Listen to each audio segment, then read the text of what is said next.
Ladies and gentlemen, welcome once again to the Student of the Game. I am Kyle Nash, the Student of the Game. And listen, if you're here, chances are you like talking sport, and we are absolutely stoked you're doing it with us here tonight. And hey, listen, tonight is a milestone in two very distinct ways. Well, it's a milestone for this podcast in one way, in that tonight is officially our first night. We are streaming through our newest satellite campus. That's right, Sertoba Media, by way of my guy Drew Willingham, is now streaming us on that YouTube channel, so check them out as well. The struggle is real to be awesome, and Sertoba Media is the definition of what's going on there. Or maybe it's the other way around. Anyways, at day's end, thanks to Drew Willingham for that partnership. Of course, you might have seen me work with him on the In and Out Sports Debate Show, talking an awful lot about the Washington Red-Tailed. See what I did there? Because the name change is coming. I did it backwards, allegedly. Anyways, I don't know. You'll hear a lot about them tonight anyway as we preview the NFC East. CWall Sports and Entertainment's Candi Waller jumps aboard at the back of the episode to handle all that. We have Cool McCain of Play Caller Sports and Eagles Elite Podcast. He'll be on in just a bit to talk about the Eagles. And also Lady Ash herself, Ashley Baker of Sports After Dark, on Twitter Spaces and YouTube as well, by the way. Make sure you subscribe to their YouTube channel when you're not watching me, us, whatever, Puddle Up Podcast Geek and all them. I don't know. The docket is 4 strong tonight, but Kyle, you only said 3 people. That's right. Coming up here very shortly, as well as the Fae Princess of Football herself, Danielle Orsino of the Moving the Chains podcast. That's going to be a great time we have in store for you this evening. This one's going to last a little longer, so make sure you have the adequate amount of caffeine to make it through, or at the end of the day, do it in more than one sitting if you're listening on the podcast through Spotify, Apple Podcasts, or wherever it is you happen to be listening. But whether you're watching the stream through the Student of the Game Facebook page, the SOTG on Twitch or Twitter, or on Huddle Up Inc. podcast, or on A7B Huddle Up Inc. YouTube channel, beg your pardon, A7B in Sports Facebook feed, or on Sertoba Media, you're guaranteed a good time. Tonight's episode, in general, when I come on, that's kind of a thing I do. And you know, it's funny, I have to give myself credit for being able to perform in amidst apocalypse here, as we lead into tonight's episode. And you know, since he commented, I'll give him shouts. Thanks, of course, to Drew Willingham doing his thing. Pure fire, as you come to see with him on the In or Out Sports Debate Show when I've been on there, and other places when I participated to Drew Willingham. I think he said it best on Monday when we had episode 100 of In or Out Sports Debate, that he does need to be on the show, and that point will make that happen. Anyways, getting back on track. I'm actually kind of proud of myself that I'm able to keep energy while apocalypse is in front of me. And I know what you're thinking, but Kyle, what's so wrong? It's football season. You should be excited. Fools, that's half the reason I'm not sad.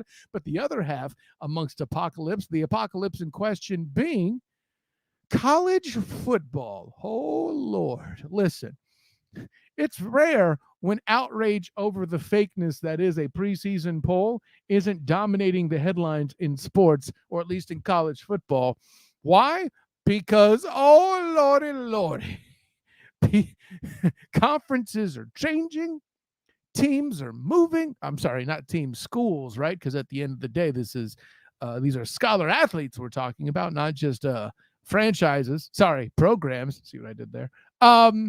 But listen, and you have heard different elements of this coming from me on this and any other show. Whether you heard it here on the Student of the Game, whether you heard me talking about it in some fashion in relation to the recent departures from the American Athletic Conference into the Big 12 UCF on the Black and Gold Banneret Night Shift podcast. Bing! Whether it's been on Huddle Up podcast, where I've tried to tell you that the Pac-12 would die and that the ACC would follow, but nobody wanted to listen. Bing! Whether it's on any of those places, or even times when I've hinted at it with Drew Willingham or In or Out Sports Debate on Sertoba Media. Bing! See, there's that team player stuff you like to see from people who perform. But at any rate, but listen, And yeah, Drew makes a good point.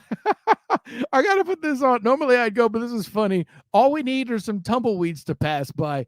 That's certainly true for the Pac 12. And listen, I hope I get the opportunity this time last year, or just before this time last year, I should say. I talked last year with Tony Baselli, the Jacksonville Jaguars' first Hall of Fame inductee. And whether or not people want to acknowledge it happened, I did talk to him via the 3-point conversion. Bing! Thank you, Raphael Haynes, for another opportunity for a bell.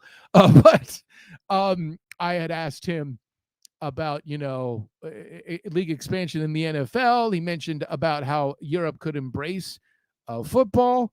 And I made a comment about if USC could play in the Big Ten, anything is possible.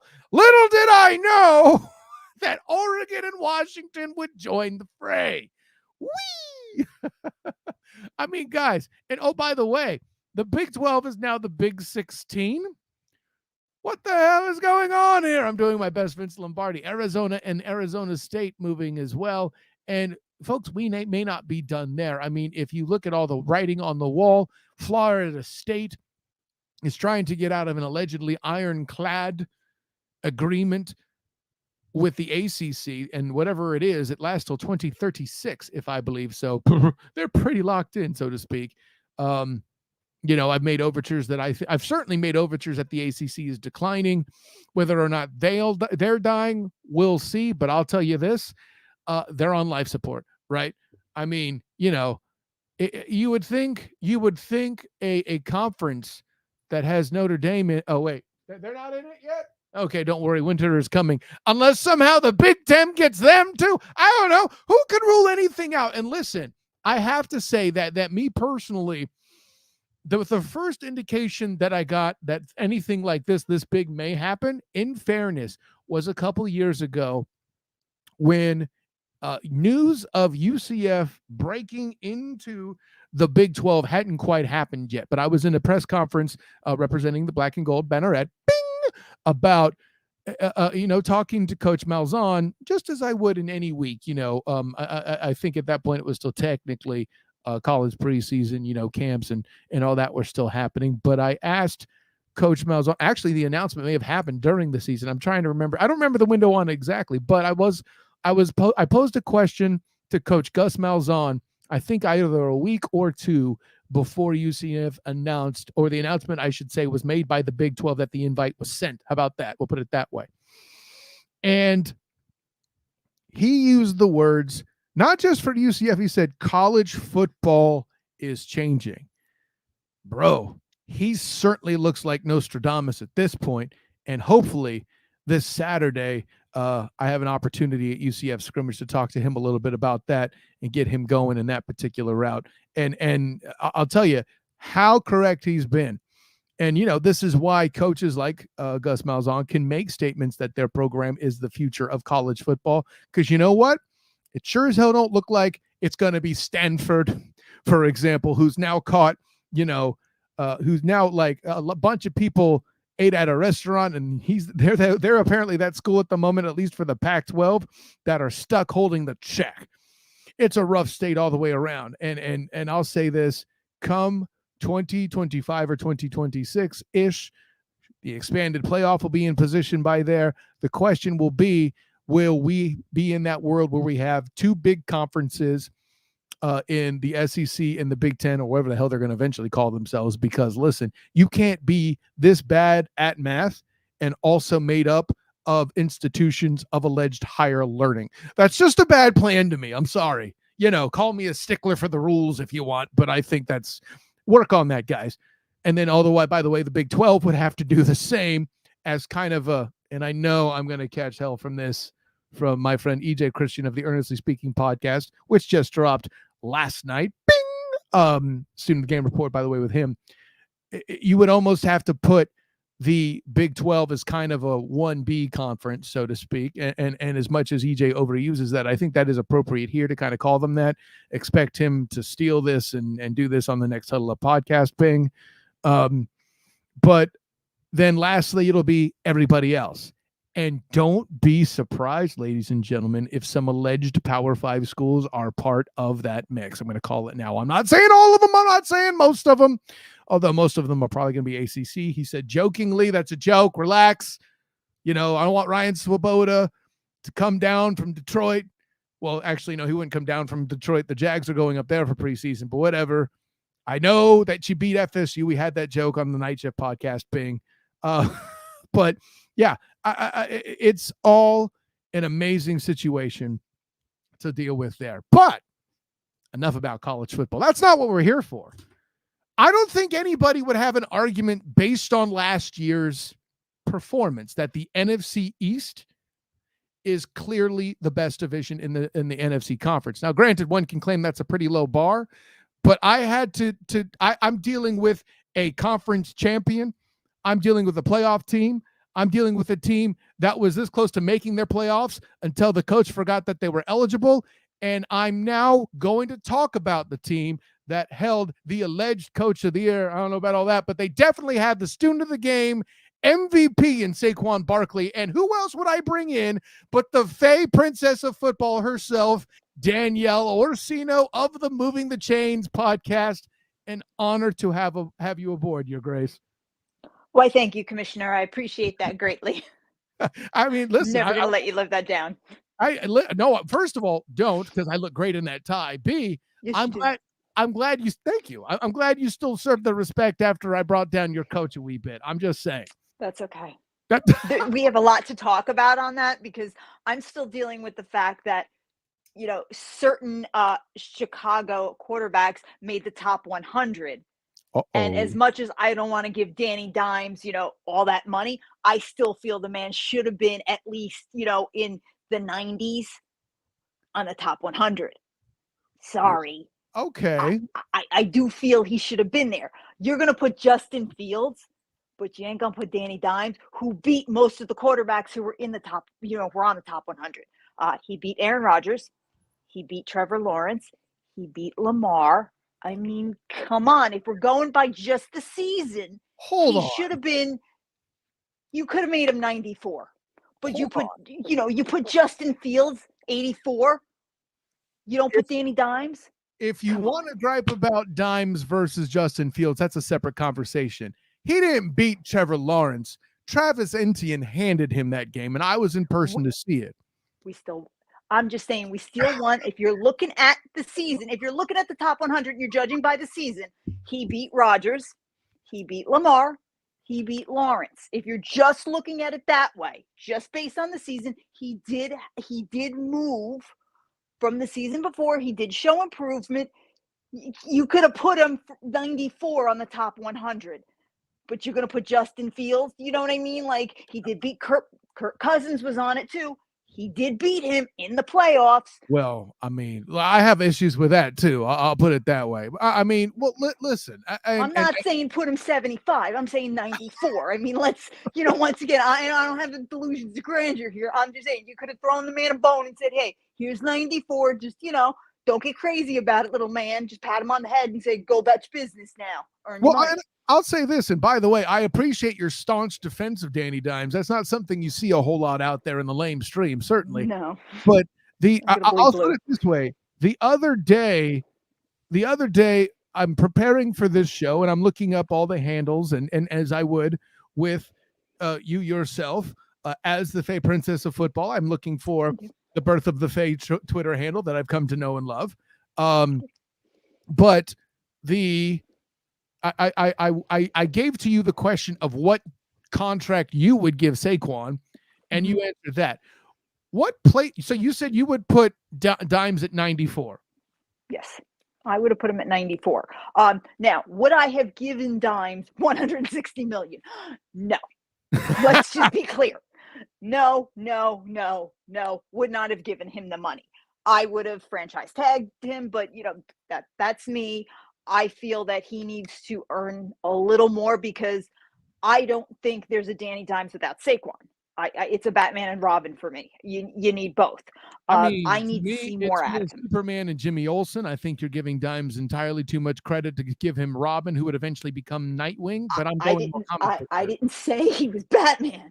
Back that up there, son. I didn't say he was Batman. I just said it was Batman and Robin. I'm just telling you, he's not even Dick Grayson. That's what I'm telling you.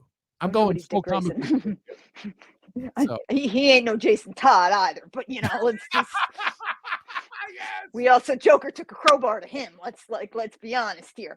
We don't want this show to get that dark. Goodness gracious. Let's not.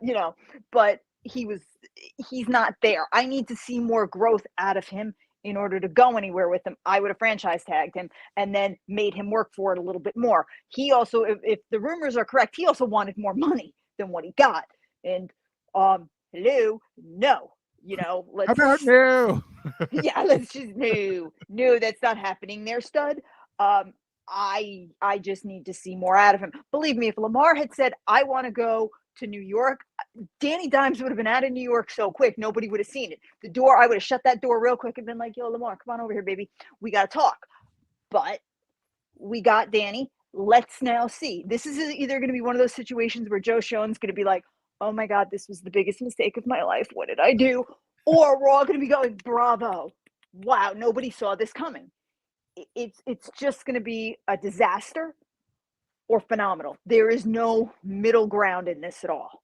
Disaster or miracle. That they're really that's interesting. I'm not going to say you're wrong about that. Because even if they end up being a middle of the road team, they're going to say it's because you didn't treat Saquon right. Which, with that in mind, what I kind of heard you say, give me some food for thought on this. What I kind of heard you say is that you would have switched the roles as far as negotiation with Dimes and Saquon. You would have franchised Dimes and given Saquon whatever the beep he wanted. Okay, I don't know if I would have given him whatever he wanted. Now, I do believe the running back market is not necessarily fair to the running backs right now. I do think they're undervalued. I think we've all gotten a little bit like, oh, they're so replaceable. No, I don't think the running backs are so replaceable. But I believe Saquon, from a leadership standpoint, too, in that locker room, has more of a voice than Dimes. Dimes, I don't believe, has earned that place where everybody's looking at him like, yo, dude, what are we going to do? We're down.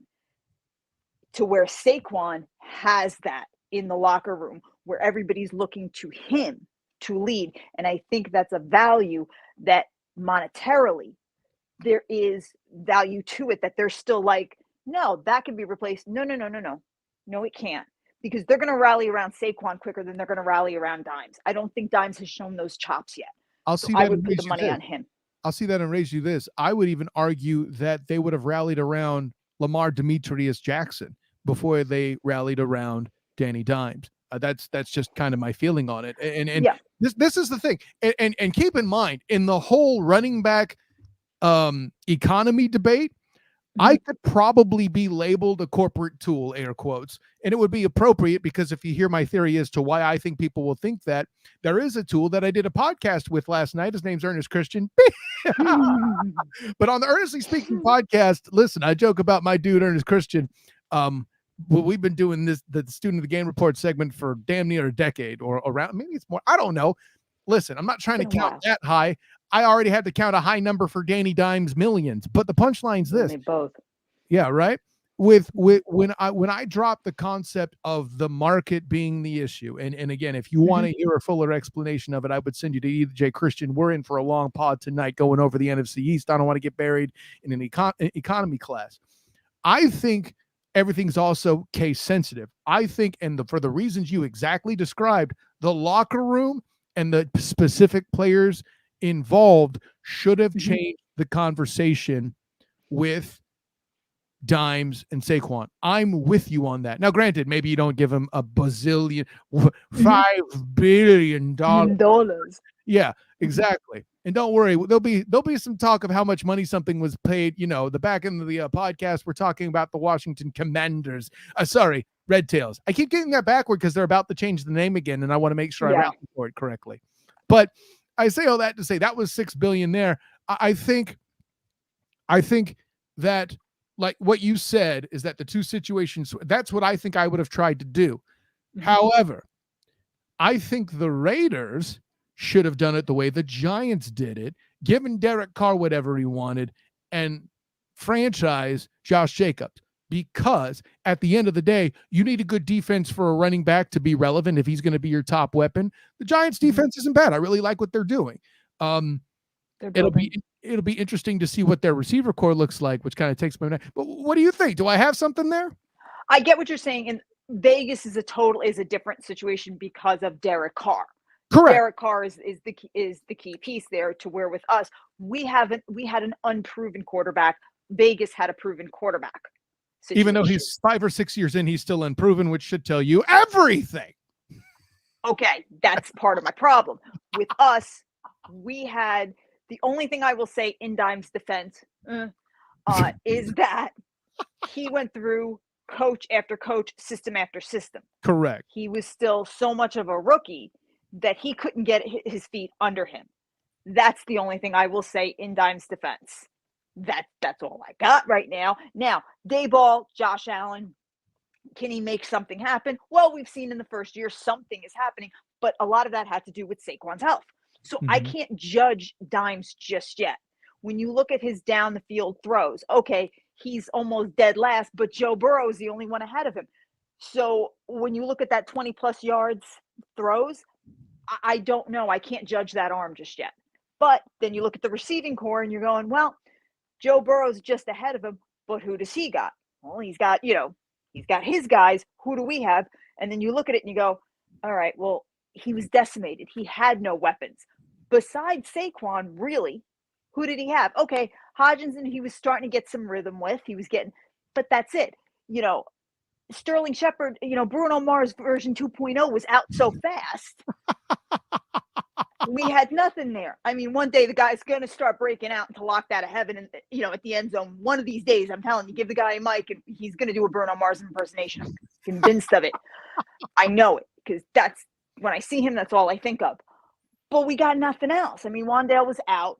There was just nothing in the wide receiving core that I can look at Dimes and say, all right, well, you had chemistry with this, or you had this. Sills, we had, something was going on in the tight end. Maybe, yeah, okay, you can run a decent slant route, but nothing diamond. There was nothing for me to judge him enough on. Well, and is he running only slant routes because of limitations from Dimes? I mean, that's my first question too. Listen. Well, that's what I got. I got to look at Dimes and I say, okay, you were sacked how many times? Your release is 2.5. What are you doing? But then I look at also the thing with Dimes is he can run. We all know Dimes has legs, which is the first mobile quarterback the Giants have seen since Hostetler maybe was somewhat mobile. I mean, mobile-ish. Yeah. I mean, besides Collins was a statue. We know that. I mean, Collins was a deer in headlights sometimes when he was on the wagon, off the wagon. We don't know. Was Frank Tarkenton a Giant late in his career? I don't know. I mean, Eli will tell you he's sometimes mobile, but when he didn't have the anchors tied to his ankles. But love Eli. That's it. What else do we got? We never had a mobile quarterback. This is the first glimpse of one the Giants have ever seen. But he was nervous to run. That offensive line did not protect him at all. Mm-hmm. So from that standpoint, slant route was all you really had. So I'm waiting to see. Darren Waller's going to be the it factor in this whole thing, and that's really going to decide what we have, what Dimes really can do, which is why I would have franchise tagged him. I need to see one more year out of you before I'm willing to give you some money. I got to give Drew Willingham a little credit here, and I'm a little embarrassed I didn't think of him myself. The hefty lefty, Jared Lorenzen, I'm not saying he was fast, but he did get out there and knock some people the hell over. Butterball. Yeah, totally.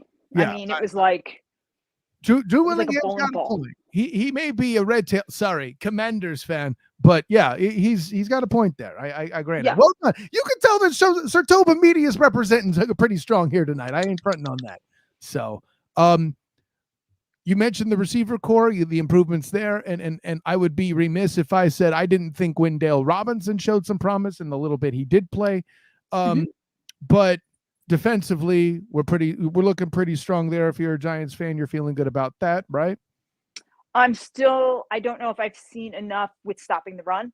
I want to see how that's going to gel.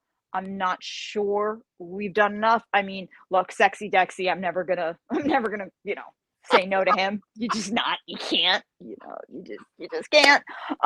But I want to see how our run stop is going. I mean, stat wise, it's a little shaky there, but I'm hoping we've done enough in with the defense to see it.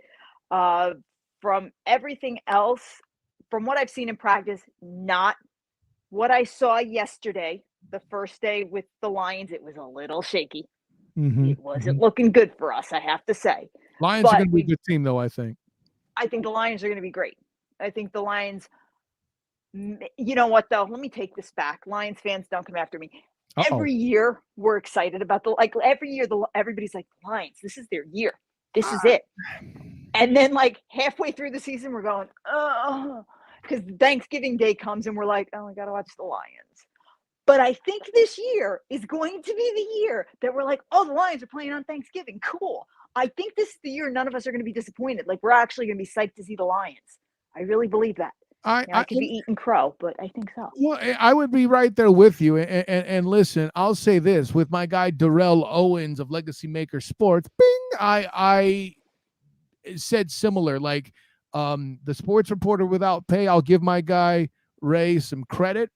Ray J. Lynn some credit. He did mention that historically, whenever there's Lions hype, kind of like you just did, as a matter of fact, the Lions tank. But this isn't the same as John Kitna claiming they're going to get 10 wins, okay? There's a few extra things going their way. And listen, as much in the past as I've had to scoff at Goff, his numbers have slapped me in the face. They've got good options. They're stronger on defense. I really like them in the trenches and in a division where Aaron Charles Rodgers left and there's a power vacuum, as I said many times weeks ago when we started doing our previews. At the end of the day, one could argue if certain quarterbacks take a step back, specifically Kirk Cousins and your favorite Justin Fields, of course, and Jordan Love is just as bad as we're talking about, there is a universe in the multiverse where Jared Goff is, in fact, the best quarterback in the division. I'm not saying it's going to happen. I'm just telling you, if Miles Morales is Spider-Man, you could also have Jared Goff as the best quarterback in the NFC North. That's all I'm saying. I agree with you. I think that right now Detroit has all the pieces. That's what I'm saying. I think they have the pieces. I think they could actually make a run of this. I know the Packers are like, we're going to be okay without Aaron Rodgers. No, you won't. Actually, the Packers don't even say that. The coaches are saying Jordan Love's struggling. I don't know what – I'm sorry. In what universe did you think that you were going to bop from Aaron Rodgers to Jordan Love and be like, no problem, it's easy? No, I'm sorry. Not going to happen. As much as I might not be a huge Justin Fields fan, I think the Bears might be in the thick of it. That's what I said on the show, yeah. I think they're in the thick of it. I'm not saying that they're going to run away with it. Vikings, with the exception of JJ, what have you got? I mean, realistically. I'm excited about the other receiver they dread. Anton Jameson, I think his name is. I'm excited to see him. But you still need a quarterback who doesn't get flustered if the first set of downs doesn't go his way. Well, hey, listen. So you still need somebody who's not going to be like, golly gee Willikers, guys, didn't really go that way. Okay. Somebody saw the quarterback series on Netflix to know that's how it would go too. Somebody did. Somebody's been watching that. Oh, that's funny. So yeah, I still need a quarterback who's not. First of all, don't admit it, okay? Even if that's how you feel, don't admit it on tape. You can go to your bathroom and cry all you want, and I'm not going to judge you for it. But don't go on tape and say it, stud. Just that's one of the things we keep in. We stuff deep down, and then we pour cement. As my friend CR says, we pour cement over it. And if it starts to crack, we pour more cement over it. We don't let it out. Hey, I'll say this. I was looking to see if the Broncos were on your schedule, because if you were going to have the don't say it out loud conversation, I'd have to bring up Sean Payton. Anyways, let's get back to your division. Boy, did we tangent, and it was fun doing it. But we're at that point in the show. We've said our pieces here about many different topics. Now I put Your Grace, I am forced to put your feet to the fire such that it is. Yes, sir. I'm going to need your record prediction for your Nueva York Gigantes. Okay. I know. All right, guys. I'm going to be honest with you, boys. You're not going to like this. Not been honest with us, Lady Orsino. I know, but like this one's in my face, and I know my Giants are listening. and you're not going to like it. You're going to make Seahorn, Jason I know. Seahorn? Yeah. Yeah, I know Seahorn's listening. No, he's not going to like this. I understand this, baby, but you and I are here right now, and we're going to be honest with each other, Seahorn. So get a little closer. So, but remember, Irvin is still off the air. Wink, wink. So Oh, you boy. don't. So at least you don't have to deal with that right now. Okay. So it's okay, baby. That's okay, Seahorn. We're right here. I'll be honest with you. The first half of this season is gonna suck. Besides the Cardinals, it's gonna be a little rough in the beginning. The Cardinals, we're gonna blow right by that. I ain't worried about the Cardinals. Not even a little. Colt McCoy, I mean, first of all, let's get a couple things straight. He's named after a gunslinger. I'm not worried about it. Okay, he was going to retire. And then he decided, well, I might have a shot at this, so I'm going to go back in. He wanted to get a puppy. That was actually the deciding factor between staying or going. I think the fire is duly out there. So once again, not worried about Arizona. Sorry, Cardinal fans. I'm very sorry about that, but yeah, all three of you. Again, you know, if your quarterback is deciding between retirement, between getting a puppy, and wow, I got a shot because Murray's still out. What do you want me to say to that one? I'm thinking in the huddle, he's lost some leadership. So, Giants, I think we're doing better than 7 games. Okay? I think we're winning more than 7. No ties this year. I can't deal with another tie. So I just can't. And we're not. And it's not going to the Commanders again. First of all, get a name for a team. If we lose or tie to another team that can't decide their name, I'm coming down to MetLife, and we're all having a kumbaya, come to Jesus moment, because I'm not losing to them or tying to them again. Can't. Okay, just can't. All right, we need to talk. I sat through the Dave Brown era with you guys. This isn't happening again. It's just not. So I have to admit, you, Grace, this is one of the more entertaining stalls as you try to make it through what your number is. Because I don't want to admit it out loud, and I'm trying not to. Boy, are you in the wrong venue for this? We're gonna go better than 500. Let's just can I say that? Are you saying 9? I'm gonna say 9. Okay. I'm gonna say 9. And it still pains me because I want to be better because I don't think that's going to get us into the playoffs, unfortunately. In the NFC, you think that? I don't know. In the NFC, I'd say fighting chance at the very least. That might be a wild card. Yeah. It might be a wild card, but there's just I don't have the faith in Danny Dimes that I really want to. Like, it's one of those where I want to believe. Like, I want to have my Mountain Dew moment, and I want to believe and do the do and like all this. But then I'm just sitting there going, Dimes, you could mess this up, and we could wind up losing to somebody, that we should just plow through and then go ahead and like sweep the Cowboys. And everybody's sitting here going, what the heck happened? Welcome to the NFC East. We'll be talking plenty about that physics throughout the show. I can guarantee you that. Let me say this. And actually, I got to shout Drew Willingham. He seems to completely agree with you. 1-7 in the first 8. That's not off the board, like to your point. But here's where I'm at. And you said 9. I am going to tell you, I won't accuse you of making a homer pick. I am 1 game different than you. I say 8 and 9. And yeah, I have you missing the playoffs. We finally figure out that Brian Daboll was in fact not the coach of the year last year. It was actually Doug Peterson all along, but that's a whole other question. Saquon Barkley can only do so much. And here's the biggest problem. I'm going to say it off the bat. Okay. You're not in a situation where you could pull a 1-point win against a Tennessee Titan team. Travis Etienne, as a young running back, will not hand you the ball back. You will not have the Indianapolis Colts to trounce by. You will not have the Houston Texans. The AFC East is an absolute tough division, and I think that's your biggest problem. Okay, I agree with the AFC. Yeah, you're 8 and 9. The AFC being the superior conference, by the way, you happen to get arguably the weakest one in it if you don't think it's the AFC West last season, which I would totally accept as an answer. But at the end of the day, That 4-game difference is enough to make a 1-game swing. I say one fewer wins total than last year, sure, but I think at the end of the day, this year's 8 wins are more impressive than last year's 9. Not to mention, listen, I'm sorry, you mentioned run defense. That means you're going to lose to the 49ers. I'm sorry, those are just the facts of the case. Physics are a thing. 49ers, the 49ers, it's a variable on the 49ers. We got to see. There is now tape on Brock Purdy. Last year, nobody knew who the heck Mr. Irrelevant was. He shocked all of us. Last year, nobody knew who was playing quarterback in San Francisco then either, I have to remind you. May I also remind you that the 49ers once beat Aaron Charles Rodgers in a playoff game with the quarterback throwing the ball 7 times. It will be that kind of a game, ma'am. You know what? Look, I think the 49ers are going to be good.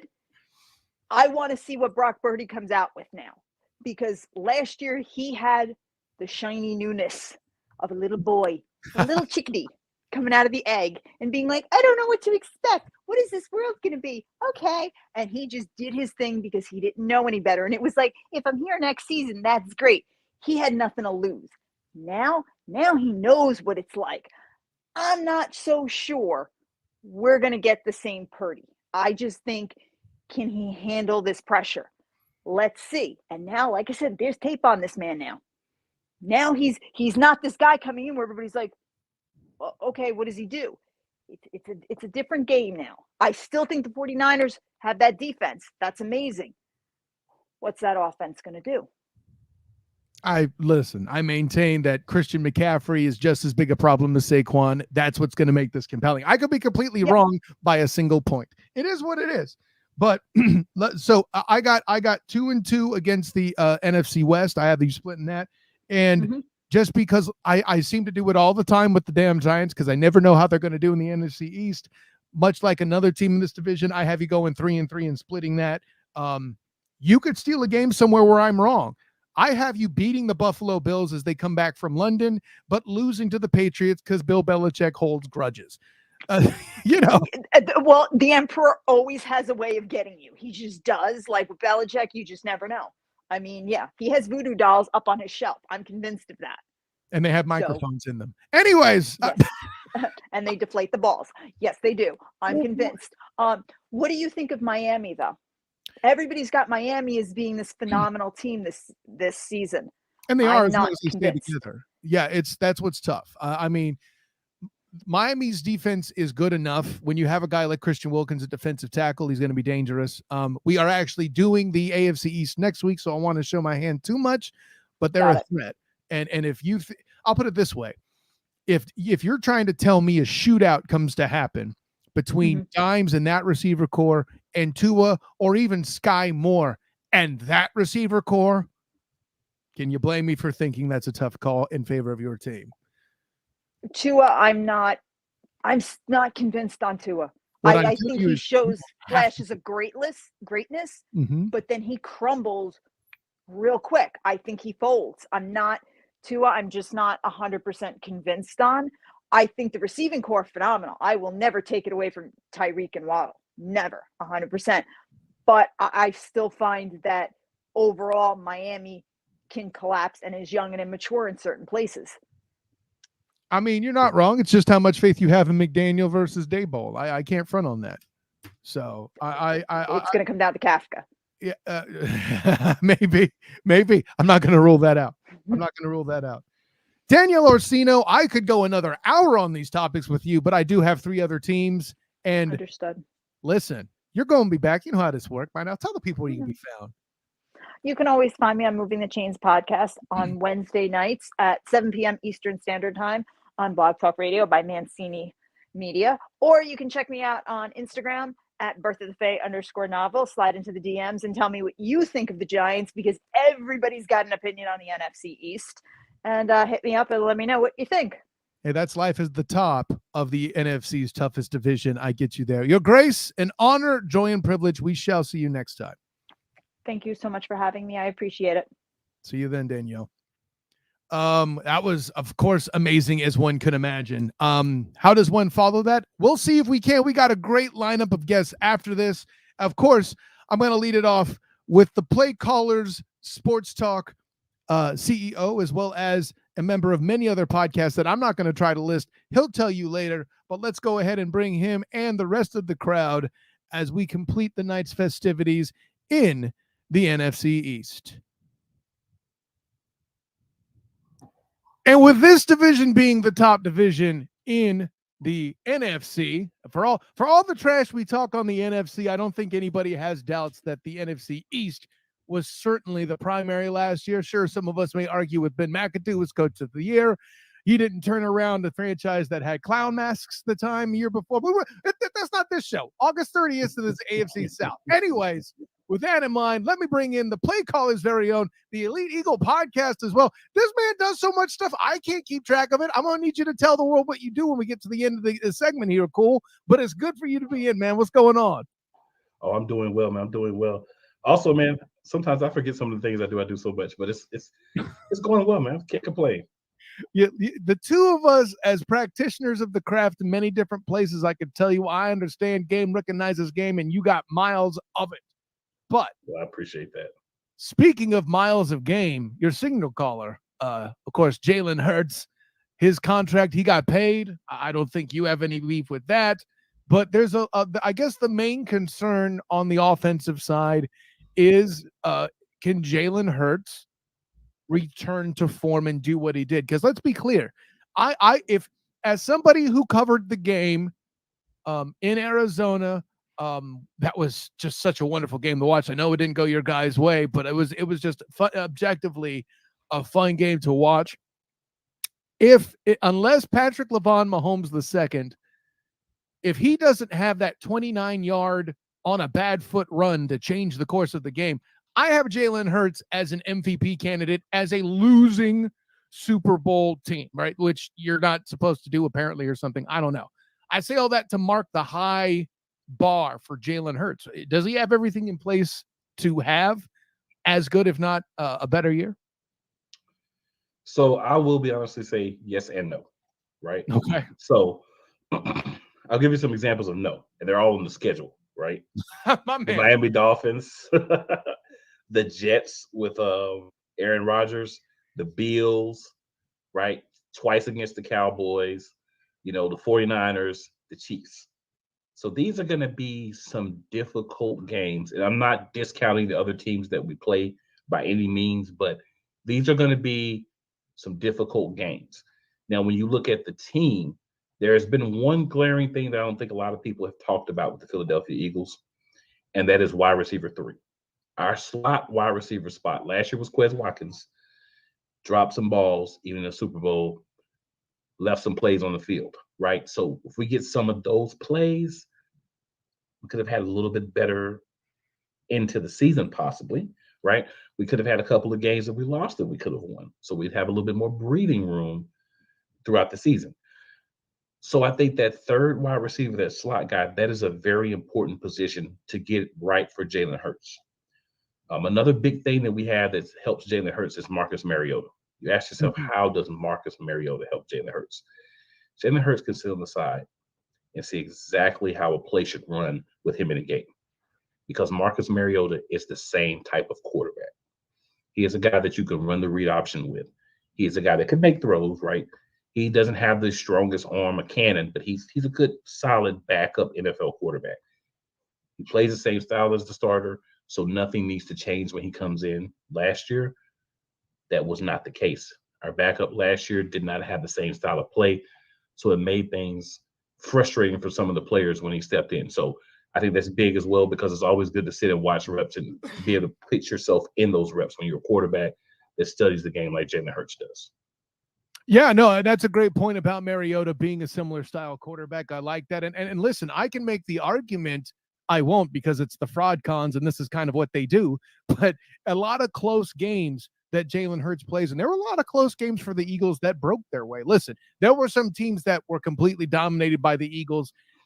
I'll put it. Let me ask you this way, Cool. Do you feel like the Eagles are kind of a team that plays to what they see across from them rather than to a state like a standard of their own? Meaning, do they play up or down to their opponent? I do feel like all teams do that to an extent. I think the coaching staff, Hurts, and some of the leaders try to get guys, hey, let's not do that. But I think it's inevitable that it's going to happen at times, especially when we get a long season. Sure. You've got a couple of big games, then you've got a game kind of against an opponent that you're not as concerned about, and you kind of don't give it 1,000% that game. So yeah, I think it happens to everyone. But the big thing for teams that are successful is it happens less. Yeah, well, and you mentioned how long a season it is. Cool, like it's 17 games. This is a marathon, not a sprint. There are clearly games where guys need rest, guys miss time. Where obviously they would prefer to play all the games. That's what football players do. I get that, but like just say as an example, one that comes to mind. You mentioned the 49ers when they lost to the Falcons. They were missing 9 defensive starters. I think that might have had a little to do with it, taking nothing away from, what they did there in that victory, but the concept is that marathon piece. There is an element of that. But I'll say this, the Eagles had, listen, just one that covering the Jags, seeing how close that was to being an absolute disaster for the Eagles, and then the exact opposite happening for the Jags then too, where now the Eagles come back. I feel like there's the reason why this team, to me, it's I'll put it this way. If the conference was better, the Eagles as a front runner to return to the Super Bowl would be less of a thing, wouldn't you say? Yeah, I mean, you also have to think there's not a lot of times that you lose in the Super Bowl and you go back. Mm-hmm. And it's even less, I think it's been once in the modern era that a team has actually lost a Super Bowl, went back to the Super Bowl the next year and won. So even history itself says we're not going to be as good as we were last year. But we spit and laugh in the face of history. I like that. Well, hey, moreover, you found a way to get even beefier. Howie Roseman shucking and jiving and moving like he does in the draft. Somehow or another, you got Jalen Carter in a very deep defensive tackle spot there. I mean, your defense is still going to be ridiculous. You have a guy who was, even by the biggest Chiefs homer on the planet, and Nick Wright refers to the other Kelsey brother as a lock Hall of Famer, right? Of course, I referred to Jason because we all know that Nick Wright is all about, Travis Kelsey, who isn't, let's be honest, Chief fan or not.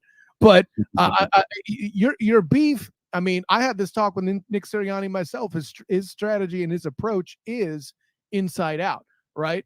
So I think that is really, I'll put it this way. It feels like the philosophy for the Eagles, the problem they would prefer to have is that it be that third wide receiver rather than a guard or a center, with the issue in the middle, or a defensive tackle, I should even say. I mean, does that make sense to you? Oh, it definitely does. But speaking of guard play, there is one position, the right guard, that we're still kind of figuring out how it's going to play out. Is it going to be our center of the future, Cam Jurgens, getting on the field, getting a chance to play at right guard? Or is it going to be our rookie Tyler Steen? They seem to be the two guys that are battling for their right guard position. I'll be interested to see which one of those guys ends up being that guy. Personally, I would rather it be Steen. And the reason is he wouldn't have to change positions down the road, and he starts to get experience. You can put a guy that may not be as good between Lane Johnson and Jason Kelsey, and he's going to be fine, right? Great point. That's a great point. Next year, say we win a Super Bowl, Kelsey decides to retire. Jurgens has got to switch from right guard to center. Then you have to insert Steen, and he's got to learn how to play right guard. Why not let him get it out now when you've got two Hall of Fame, in my opinion, guys that are going to be on both sides of you, bookending you as you learn and develop in the game? And let's be clear, you're not a homer there, sir. I do agree with your potential, if not lock Hall of Famer take, but for Lane Johnson and Jason Kelsey, absolutely. No question there, too. The way you guys retooled after Peters left is a sight to behold as well. I'm sorry. Let me tap on the sign here for my Aaron Evans original, reminding the world how much I love the O-line, like I like to do on this show. But, no, I like all that take. And I mentioned the defensive line earlier. Say what you will about Fletcher Cox and Ndamukong Suh, such as they were last year. I think they've done a good job retooling that spot. But if there was an area of concern for the defense, where would you point that finger? So I would say linebacker and safety. We could always use, some upgrades at those positions. There have been some more signings, but we'll see how those play out. Um, you know, but those are the positions that I'd be looking at as far as where I'm saying, okay, where can we possibly get better? Because we just started Zach Cunningham and Miles Jack a couple of days ago. Yeah. Well, and I'll say this, like, there's not many NFL teams that are like, yo, at center, we're locked up. You don't hear that very much. I think the last era of great safeties when they were all playing at that same time was when, you had Troy Polamalu, Ed Reed, John Lynch, all guys playing at the same time. Yeah, exactly. I know I'm going to forget some, because even the guys that weren't as good or weren't top guys then, I think would be great guys now. You know what I'm saying? Like that position in particular, to me, has taken a step back on the defensive side. Now, listen, I have my opinion on how much longer it's taking for offensive linemen to develop, but that's a theory for a different show about how, less hitting in practices since that collective bargaining agreement has led to slower development on the line. Hey, you mean I can't hit guys, so I get less practice hitting guys? Funny how that works. So you mean to tell me practicing hitting less, not getting hit more, and not being able to work on your techniques in live game situations and live game action affects how guys develop? That is so crazy and revolutionary, sir. Hey, listen, I don't throw softballs on this. I love it. See, this is why I like having you as a guest, Cool, because normally when we step in on play callers, you're herding the cats and handling the stuff here. You're laid back here and making jokes. I like it. This is a good thing. Yeah, man. But make sure you check out play callers too. The season's coming. Look out for that. And the yes, sir. Matchup Madness will be returning. That's right, man. Listen, speaking of madness, we've had our fun here too. I got to tell you, this is the part that's interesting. I left a little time for this particular portion of it because this is the part where we get to the record prediction. This schedule, listen, man, I'm not here to say it's the most difficult in the league, but boy, Roger didn't do you any favors. I got to say this. And I feel appropriate doing the Boston accent since you guys start with Foxborough on your list. Yeah, you actually go to New England and play. But what's your record prediction for your Philadelphia Eagles this year? So I have us at bottom end 12-5, top end 13-4. Okay. I'm confident. I mean, how could you not be in this particular conference? I mean, all I hear about is how bad the NFC is, and I'll be honest, I'm part of the problem there. But I'll ask you this. Like, for me, I think you guys are going 5-1 in the division. Does that sound right? So I have us actually going 4-2 or 3-3, and that's the difference on if we win four games or 5 games. Because I think the last game of the season, week 18, won't matter for us. Either we'll already have everything locked up, so we won't play against the Giants, so they'll probably win that game.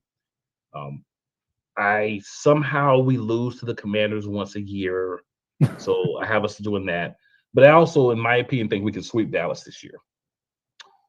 I mean, or maybe we sweep the Commanders for once, but I think we'll sweep one of those two this year, and that'll help us get to hopefully 4-2 in the division, which I feel confident then saying we would be 13-4. Well, I'll put it this way, Cool. And here's the thing. I always talk about with whoever it is how they're going to do in the division, and so you're going to hear that question a lot on this show. But this division is just impeccably unpredictable and wild with chaos. I think it might be the AFC East that's the most just who knows what's going on, unpredictable.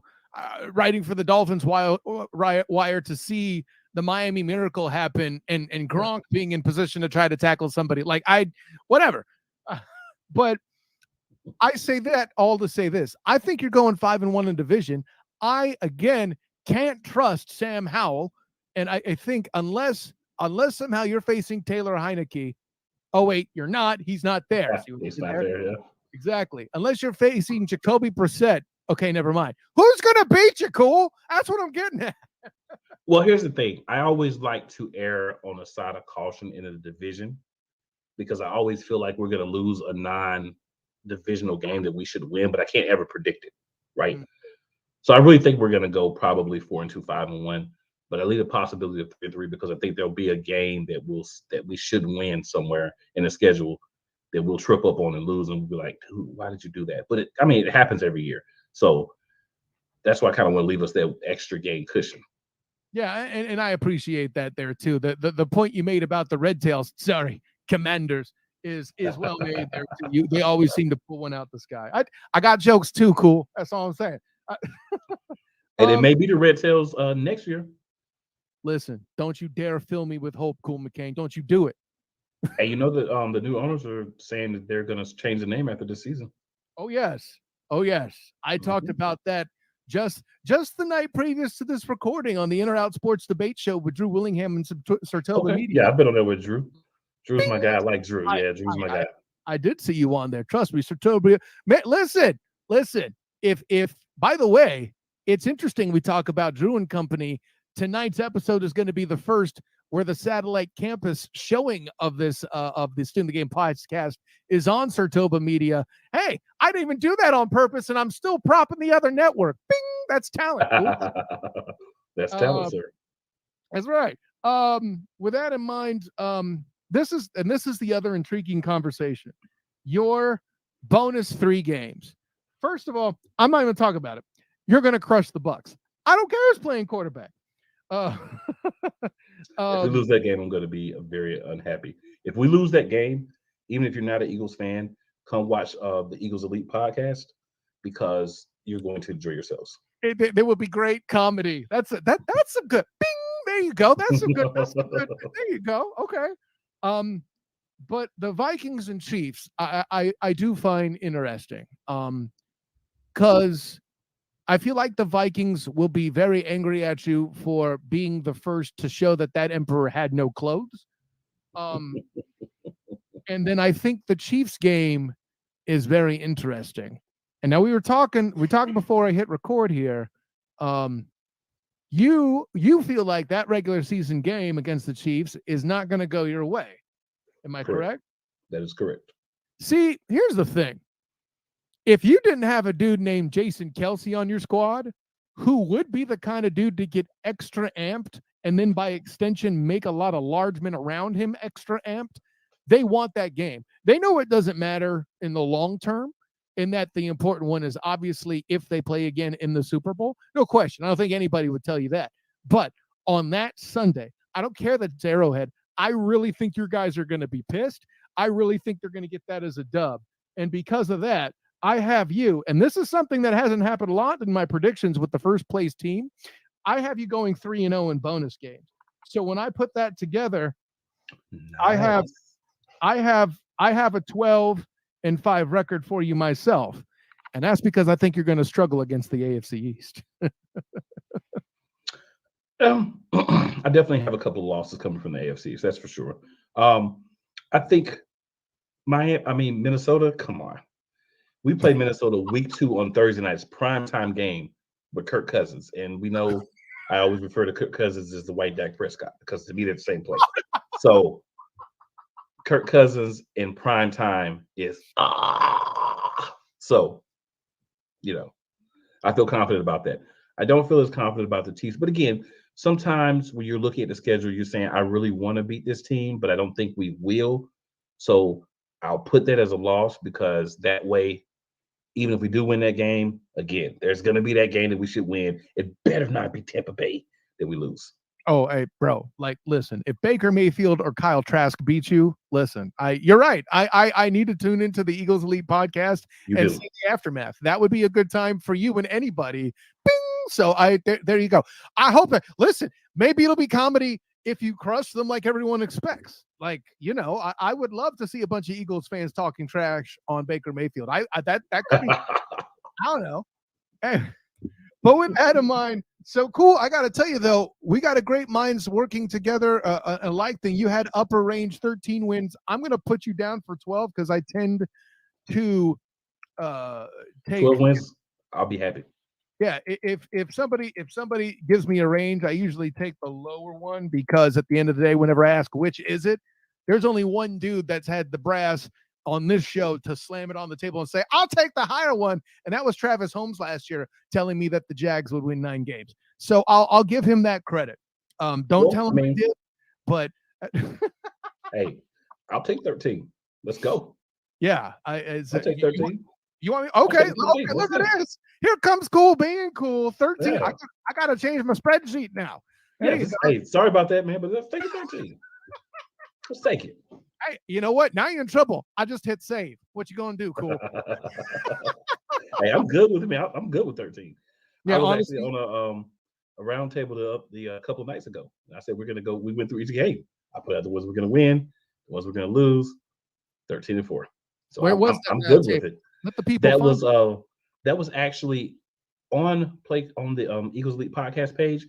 I did it with Key in the Building. It's also on Key in the Building's page. She's a diehard Eagles fan. She did like an NFC East roundtable, so she invited me to be part of that. That was another great place to go and talk a little Eagles. Anytime you want me to talk Eagles, hey, as long as the time works, I'm there.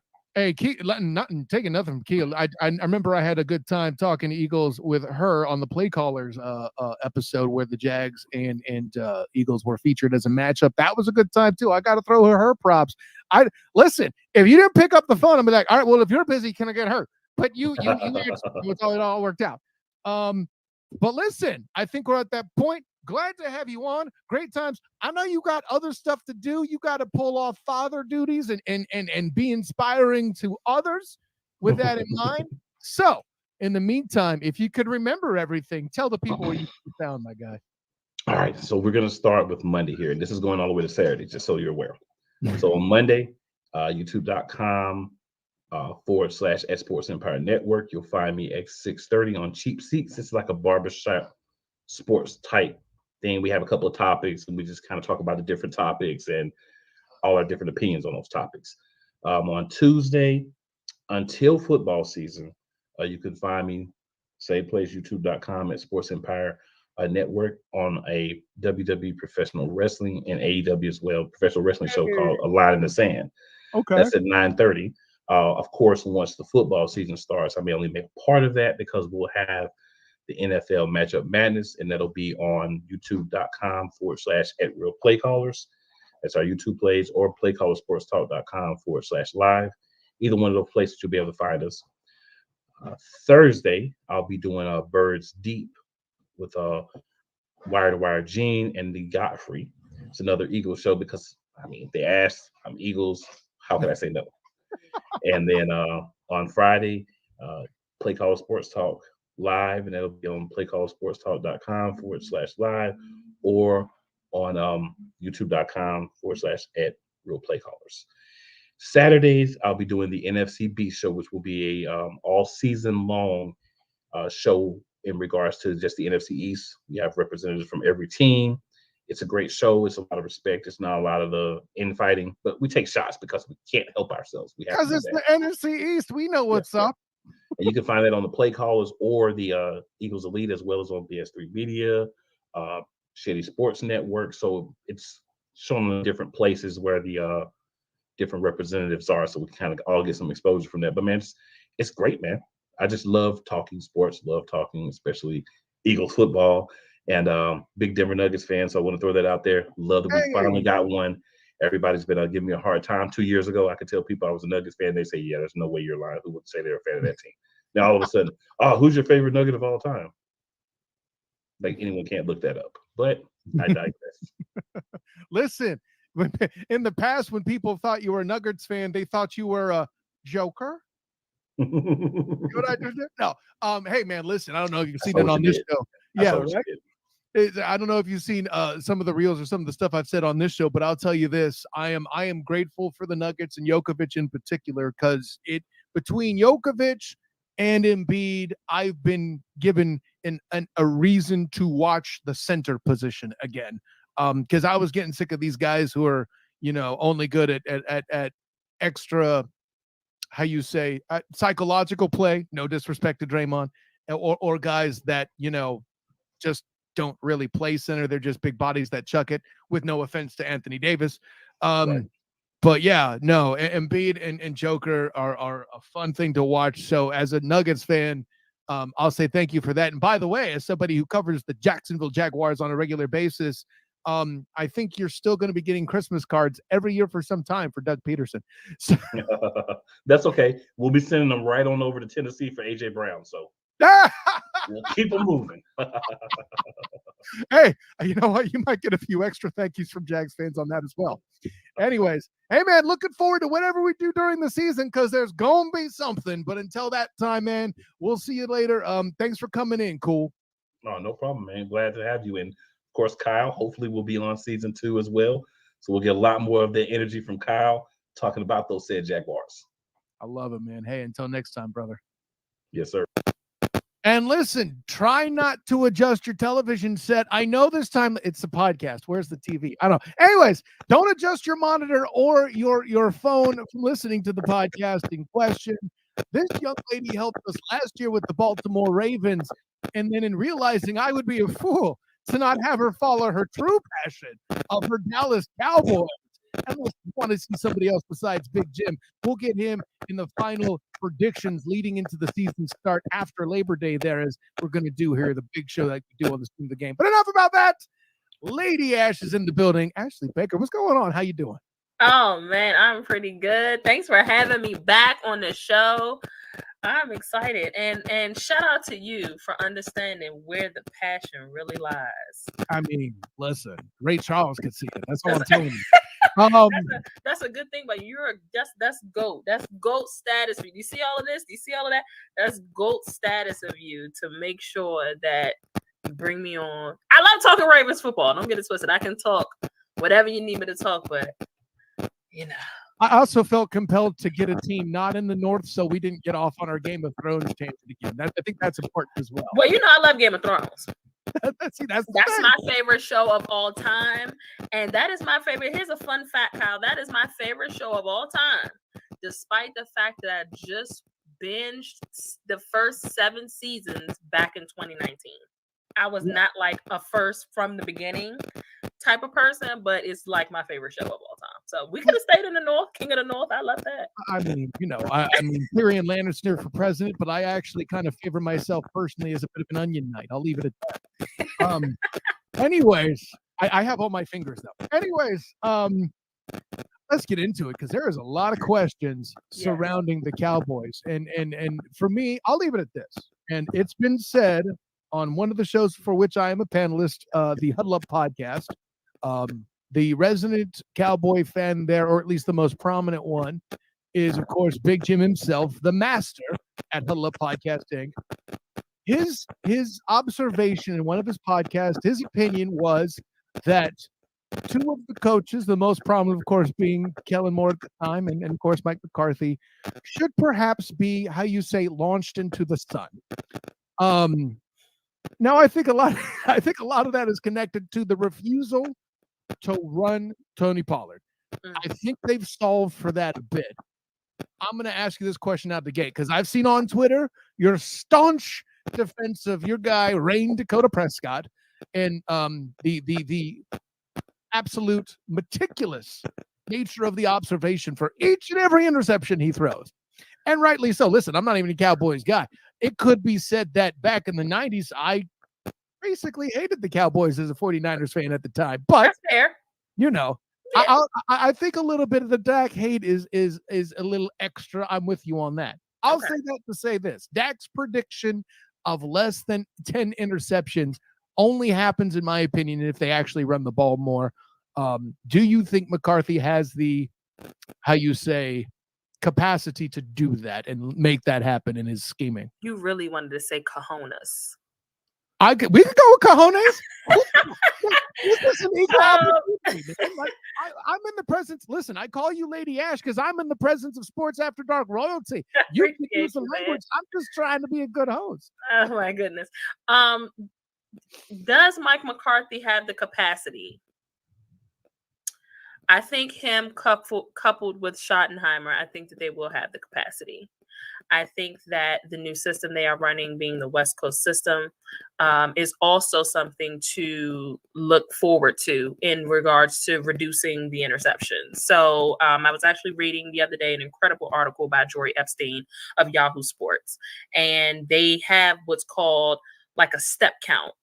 And it's something where the receivers have to pay attention to how many steps Dak takes, because that's going to tell them how fast the ball is coming out. Ooh. So if he takes 3 steps, it's coming out at a certain speed. If he stepped back 5 times, it's coming out at a certain speed. That way, the receiver kind of knows, I can't cut here. I'm not going to have time to do that, because he's going to be expecting me to be downfield, or he's going to be expecting me to be a certain place where a defender may be. Mm-hmm. And that can't happen. So they've also like developed that technique. I'm hearing Schottenheimer talk about it. The receiver, CeeDee Lamb, said that this is the first time that they've really had to like be in tune with his step count. Again, that's going to determine how fast the ball is coming out. They need to be where they need to be. If you paid attention to Dak Prescott's interceptions last year, yes, he led the league in 15 interceptions last season after missing 5 weeks. So that was pretty bad. There are 2 things that I always like to point out to people when we're talking about Dak Prescott's interceptions. And by the way, he usually only averages 9 to 10 interceptions a year. So the fact that people are making a big deal about this is driving me insane, because that's not even like his career average. Hello, I've seen Aaron Rodgers throw 10 picks in a season and has won MVP for it, obviously. The touchdown interception ratio. But that's another topic, Kyle. That's another topic. But 2 things. He lost an incredible route runner in Amari Cooper. You know, say what you want to say about Amari Cooper. Folks say he disappeared, anything like that. Dallas definitely was at a different level wide receiver wise when you had Amari Cooper in the lineup. He is arguably a top 5 route runner in the league.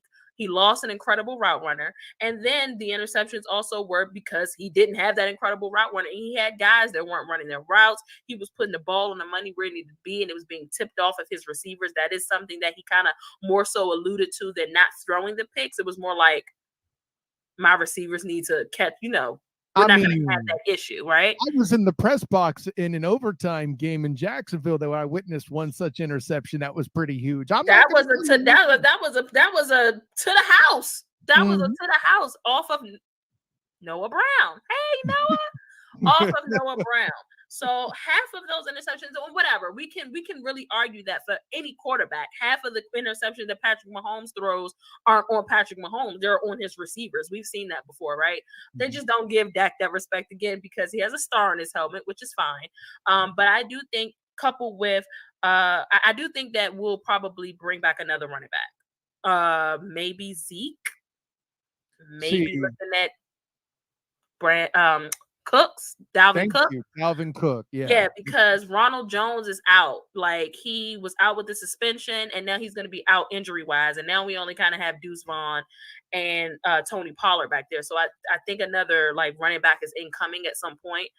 But that's the identity of the Dallas Cowboys, right? With a great offensive line, running the ball, and then when you incorporate that West Coast philosophy and making sure that his receivers are where they're supposed to be, I think that they can cut down on the interceptions. But it just pisses me off, Kyle, because it's just, we got to cut down on Dak's interceptions. Like, it's been horrible. And I'm like, it hasn't been horrible over his career, guys. Like, I'm with you on that. I'm with you on that. Yeah. Like, listen, and you live in a world where Tony Romo was giving entirely too much hate. Listen, I wrote a parody song that never saw the light of day about how much, how much hate Tony Romo received. I'm not going to allude to it here on the air because I'm not in the mood to how you say embarrass myself. It's a song that you would not associate with a large man talking about, but I'm just here to say there's a bit of a history with having that star on your helmet and having scrutiny, especially when guys, like me are out there talking about whether or not Roger Staubach's even a worthy Hall of Famer. Anyways, so wow, I had to come up to the mic for that. That is nasty work from you there, Kyle. That's very nasty work. For those that are listening and not watching, I'm very close to the mic. That's nasty work from your buddy Kyle here. I didn't even bring up the Troy Aikman situation, Hey, listen, I've heard my fair share about Troy Aikman. I've heard, so not to tell my age here, but when the Cowboys were winning those Super Bowls in the 90s with Troy and Emmett and Irvin, I was running around doing my own thing. I only witnessed my mom running around the house like a wild banshee when, you know, they were winning those Super Bowls, because she's that girl. So I didn't really comprehend that stuff back then. But as I've gone through these spaces and learned a little bit more, you know, it's a lot of people that call my guy Troy Aikman overrated, man. It's a lot of people that say Troy Aikman is overrated, Kyle. I'm not here to say that Troy Aikman I was don't think he's overrated, but there's a lot of people that feel like that. But I am here to say that brother. These guys in front of him sure as hell were. That O-line made averaging 300 across the O-line a cool thing to do in the NFL. For Come sure. on now. Beef, it's what's for dinner in this conversation. For sure. And that's what I want the Cowboys to get back to, Kyle. I want big and physical, like those dominating 90 teams. That's what I want. That's what I need in my life. And I see us moving in that direction a little bit on both sides of the ball. So, yeah. Well, and that's what's unique, though. And I said this back when DeMarcus Lawrence was a big part. I actually talked to him back when he was making Pro Bowls on the regular when he was here in Orlando last. He was looking for another big contract. Rightly so, too, at the time. Sure. The Cowboys have become more of a defensive entity than they obviously ever were with Tony Romo. And they, granted, Tyron Smith and company, it's obviously not the same group as that era and all that. Tyron Smith, listen, the team has a special allocated dentist for how long in the tooth Tyron Smith is. I get it. But, you know, older O-linemen are at a premium to where they ever were before because it takes longer for younger offensive linemen to develop. Correct. Since they can't hit in practice anymore.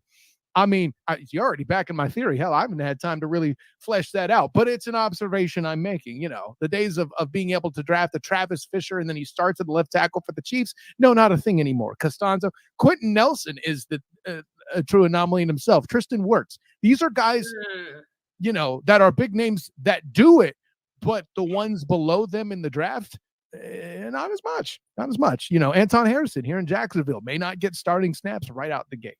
Yeah. I'm tangenting. You got me talking beef, girl. No wonder I'm off track. Anyways, I like what you said about you know, Dakota doing what he's doing and it not being half as bad as people want to make it, and the makeup of that offense being run first. So I'll put it this way: you're thinking that they will commit, and Mike McCarthy may not have to be launched into the sun after all.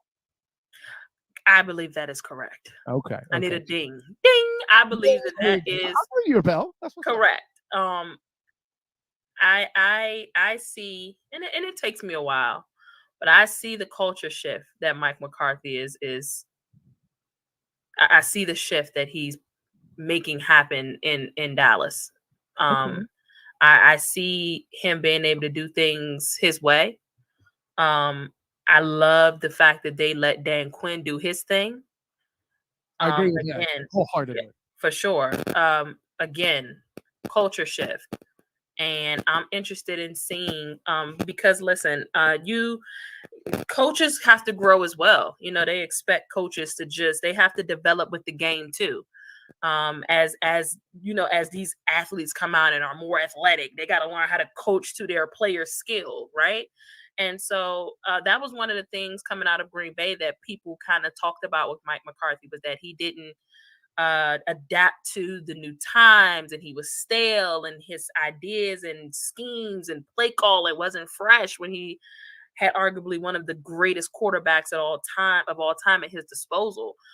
So I am interested to see just what he's learned since he's left Green Bay, since what he's learned, you know, even from Kellen Moore. You know, Kellen Moore is not great in situational football as a play caller. But he know how to get some stats going, baby. That's one thing. He know how to get you to stack up the stat sheet. Say that 5 times. Stack up the stat sheet. I'm with you. Woo, you did it. So I'm interested in knowing just what he's learned. You know what I mean? So a lot of this is going to be on Mike, the play calling, but also in addition to the new regime, they're also putting a lot of that responsibility in Dak's hands. And it's about time. This is something that I've been wanting for quite some time. They're giving him the reins to make decisions, take what the defense give you. It's about time. I hate that it's taken all the way to his 8th season in the league, but we here now. So, you know. the real tragedy to me with Dak has always been, and I'm not here to say I'm a Dak guy, but I like to give a bit of a fair analysis. Listen, everybody wants to kill Kevin Durant, but he's one big ass size 13 away from a playoff win to move that team on, and who knows what they would have done, right? I think the same goes for Dakota Prescott. When he comes in, he's filling in for Tony Romo, a team that was supposed to be completely and utterly defeated, right? For sure. And all of a sudden, he's Aaron Rodgers digging in the dirt in a playoff game away from having pulled off a comeback win as an underdog in that very same scenario. If Aaron Charles Rodgers does, in fact, not do what Aaron Charles typically does in such a game, I can't say Aaron Charles because they don't know if I mean Aaron Charles Donald or Aaron Charles Rodgers. Let me try that again. If Aaron Charles Rodgers does not throw that ball the way he does in Hail Mary type situations, Dakota Prescott is maybe in a completely different conversation as far as, his overall legacy, if you will. I know that's just one example about the extra oppression that quarterbacks with that star get. And don't get me started on, losing a shootout with Peyton Manning and Tony Romo and, Lee getting hurt again at linebacker. Big surprise. Anyways, how did I get on that? Good old Sean Lee. Anyways, no disrespect. He was a good player when you saw him. So I'm terrible. Yeah, you are, Kyle. I didn't know that I was coming on here for all of that. You're pretty terrible, but it's all right. It's all good. I lifted you up too and called you nobility. I'm equal opportunity. You get good and bad from me. I love it. I can take it. I love it. Listen, if you hit the hole when you're the running back, I'll tell you how great a run you are. You missed the hole, that's your fault. I'm not. That's facts. He's tapping the sign, folks. The Aaron Evans original behind him with his playing days. Defensively, listen, yes. I'm not here to say that I think the Cowboys are a number one defense. Say it, Kyle. I'm not here to say they're top five necessarily, but they're really good. That's disgusting. That's disgusting. You're not here to say that they're top five. No, I haven't, to be honest. Like, I don't think they're bad. I think I'll give you this. They have a lot of help in the fact that they're playing in an NFC conference that gives them a lineup of quarterbacks that ain't all that great. They will eat, is what I'm telling you. Okay, that's fair. So it doesn't matter where I rank them; they're gonna eat. I gotta look at my boys' schedule and see who they saw, because they looked damn good against Joe Burrow and the Bengals last year with that defense that didn't have a run defense, by the way, and didn't have Stephon Gilmore on the right corner side. We were dealing with like Anthony Brown back there, so we saw some pretty decent quarterbacks last year though with that same defense, and it's gotten even better, Kyle. So I don't know. Well, and that's the thing that sucks. You my defense a little bit. I mean, I'll put it this way: when they're put in bad situations, because Kellen Moore put them in bad situations, they look worse than they are. So you can see why my analysis is a struggle. That's fair. I'll give you that. I'll give you that. See, this is good. This is just like the conversation we had about Russell Carrington Wilson last year, or no, him and Lamar Demetrius Jackson, of course. Anyways, Lamar Demetrius Jackson. I don't want to talk about Lamar. People don't like me talking about Lamar right now. Listen, I think there's a little Colonel Nathan R. Jessup there, and they can't handle the truth. That's all right. Listen, let me get you back on track. I went all crazy. With this defense in place, I mean, listen, you have a scenario where you have that full ground and pound. It's funny. McCarthy was knocked when he had Aaron Charles Rodgers for being too stale in offense. McCarthy being in place now, if he actually coaches like McCarthy allegedly is supposed to, right? Granted, I know he's not the OC, but that stale offense, I think, brings the Cowboys to where they need to be to fight. Do you agree? I do. I am more interested. Listen, scoring points, being a top ranked offense number wise has never been Dallas's problem. It wasn't a problem before McCarthy. It wasn't a problem before Kellen Moore. It wasn't a problem before Jason Garrett, from what I can recall.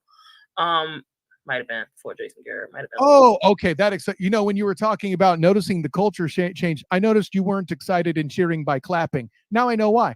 Anyways. That's the Clap Master 2000, man. Shout out to Jason Garrett. But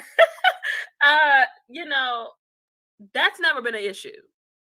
Jerry and company have always made sure that offense has been stellar for the last decade plus. It's always been, just the defense that was a question of things. So for me, it's going to come down to situational football. When situations come up, when things change, when you got to go a different way, when it's time to play into the situation, that is what I am most looking for this season with Mike McCarthy and Schottenheimer.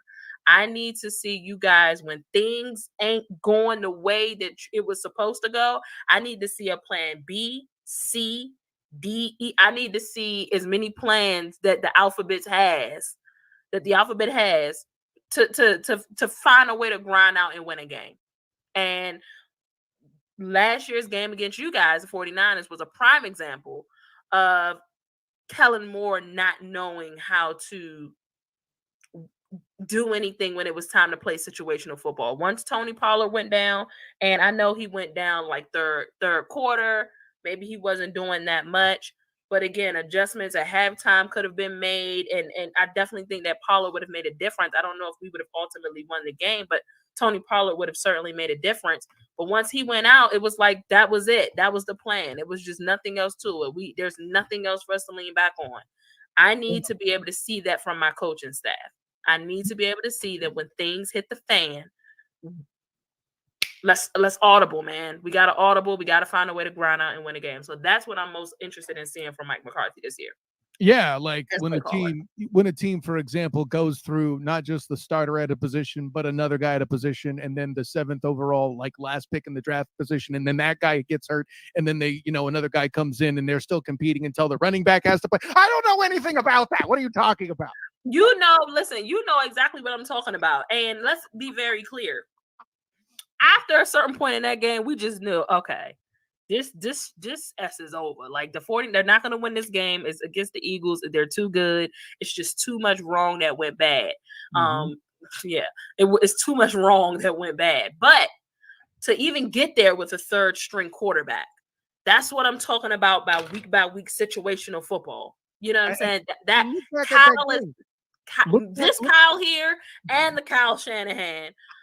Great minds. You understand what I'm saying? Listen to what I'm saying. That is what I'm talking about. A third string quarterback took you guys to the NFC Championship. You don't tell me that Kellen Moore does that in y'all system. I'm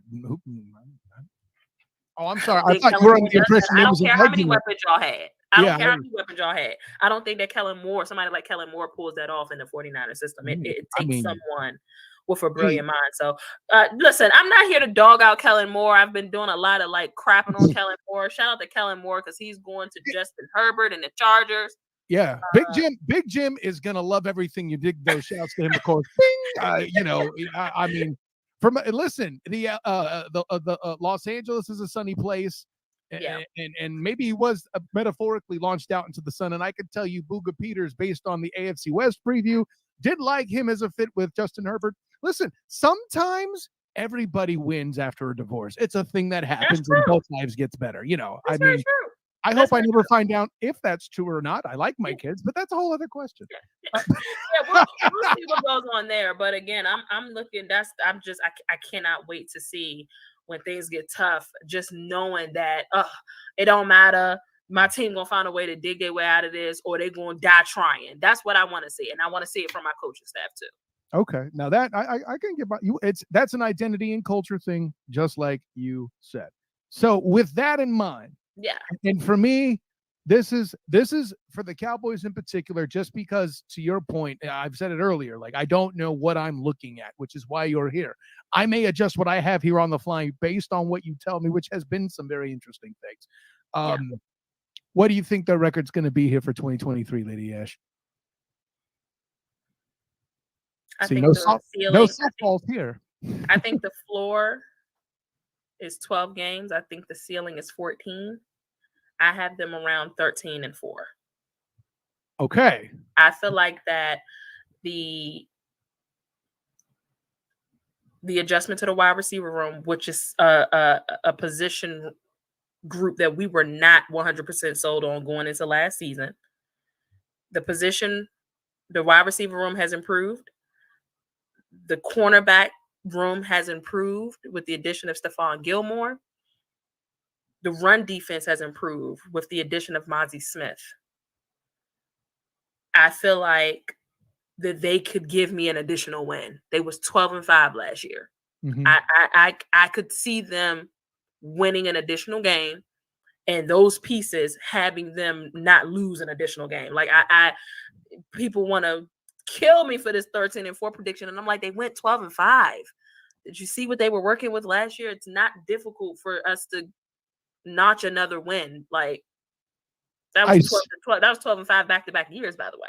Yeah, and I see that approach. Where I struggle a little bit with that, I don't have 13. For me, I'm between 8 and 10, but I don't think it's because the Cowboys are bad as much as the schedule got a little bit tougher on y'all.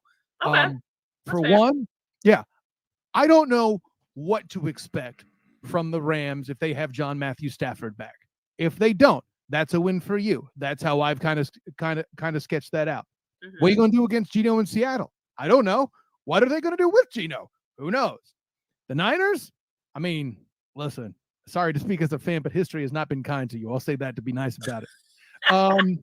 Y'all going to beat Kyler if he's even playing. I get that. Going out to the AFC East, really tough division. If you're facing Miami healthy, tough game. If you're not so much. The part I think that, and again, that's more of that unpredictability. You know, what's working for you here is within your own division, you have to win the games you're supposed to win. And that's not a Cowboy knock either. Everybody in the NFC East has trouble winning the East they're supposed to win. I mean, come on, work with me here. Who saw the game that stopped the Eagles from their winning streak being against the Red Tails? Sorry, Commanders. To be honest, a lot of us kind of were calling it a bit because of just being funny, because when the Pittsburgh Steelers were like 11-0, the Commanders marched into Pittsburgh, or either the Pittsburgh Steelers marched into FedEx Field and they beat them. So that game did end with what had happened. We were kind of doing like one of those things, but here's my thing about division games is that they can always go either way. And my division is not very good against Dak Prescott. It doesn't matter which team. It doesn't matter which team you line them up against. They are not very good against Dak Prescott. He's 8-3 against the Eagles. I can't even tell you. He's probably like he's 8-3 against the Eagles. I believe he's like 7-2 against the Giants, and he's probably sitting around 8-1 against the Commanders. Oh, okay. Like, honestly, they struggle beating us since Dak has been our quarterback. Listen, Lady Ash, don't be baking numbers with a guy who does data for a living and in the I think so. I really think that Sam Bradford. He's for sure 7-3 against the Eagles. Sure, Sam Bradford and that stuff will actually get you a lot of wins on your schedule. I totally get that. Yes, come on now. I'm just saying the division itself. Yeah. I could see us going like 4-2 in the division. The division really doesn't. It's not the division teams that really bother me. I'm just going off of history, and I'm just going based off of my team getting better in certain spaces this year as well. I love you talking about certain spaces. It's almost as if you're advertising for Sports After Dark. It's beautiful. Sports After Dark Twitter space. Make sure that y'all tap in whenever we go live. But more importantly, make sure that you tap into Twitter, our Sports After Dark YouTube channel, Sports After Dark After Hours. We're actually going live tonight. That's Sports After Dark on YouTube. It's going to be great. Did I do that? You got the ball. I'm subscribing. What are you talking about? I know they come up on my notifications. I'm just saying. And I think that's the key difference. Like for me, it's hard for me. Listen, realistically, I'm just going to say it. NFC West 2-2. Is that unreasonable?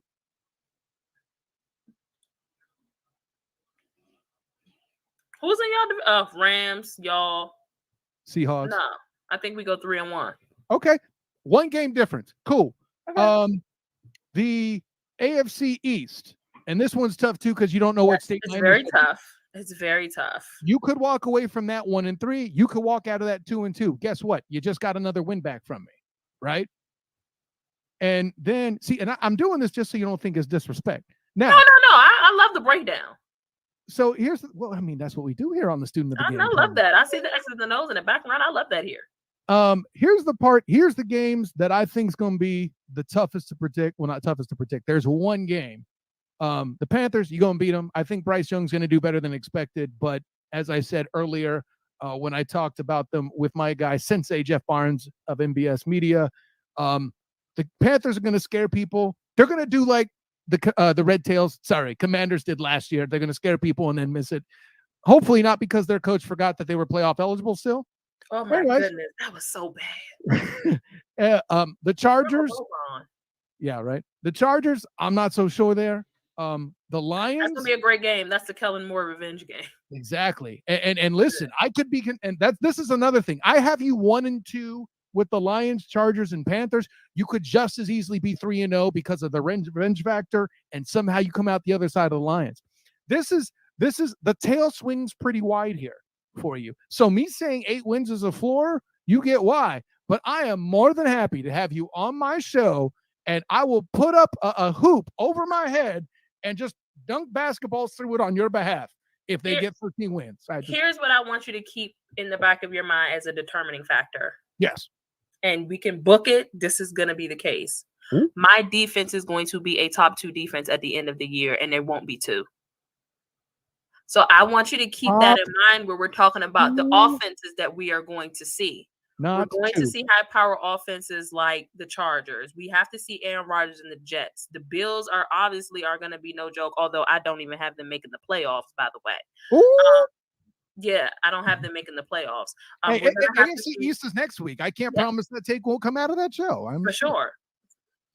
Don't say nothing. I obviously, like you said, depending on if they're healthy or not, Tariq and Tua and Jalen Waddle, like those guys, I understand that. But if we are healthy, I like my defense against any team. This season, this defense with Michael Parsons coming completely off the edge. He is not rotating at linebacker.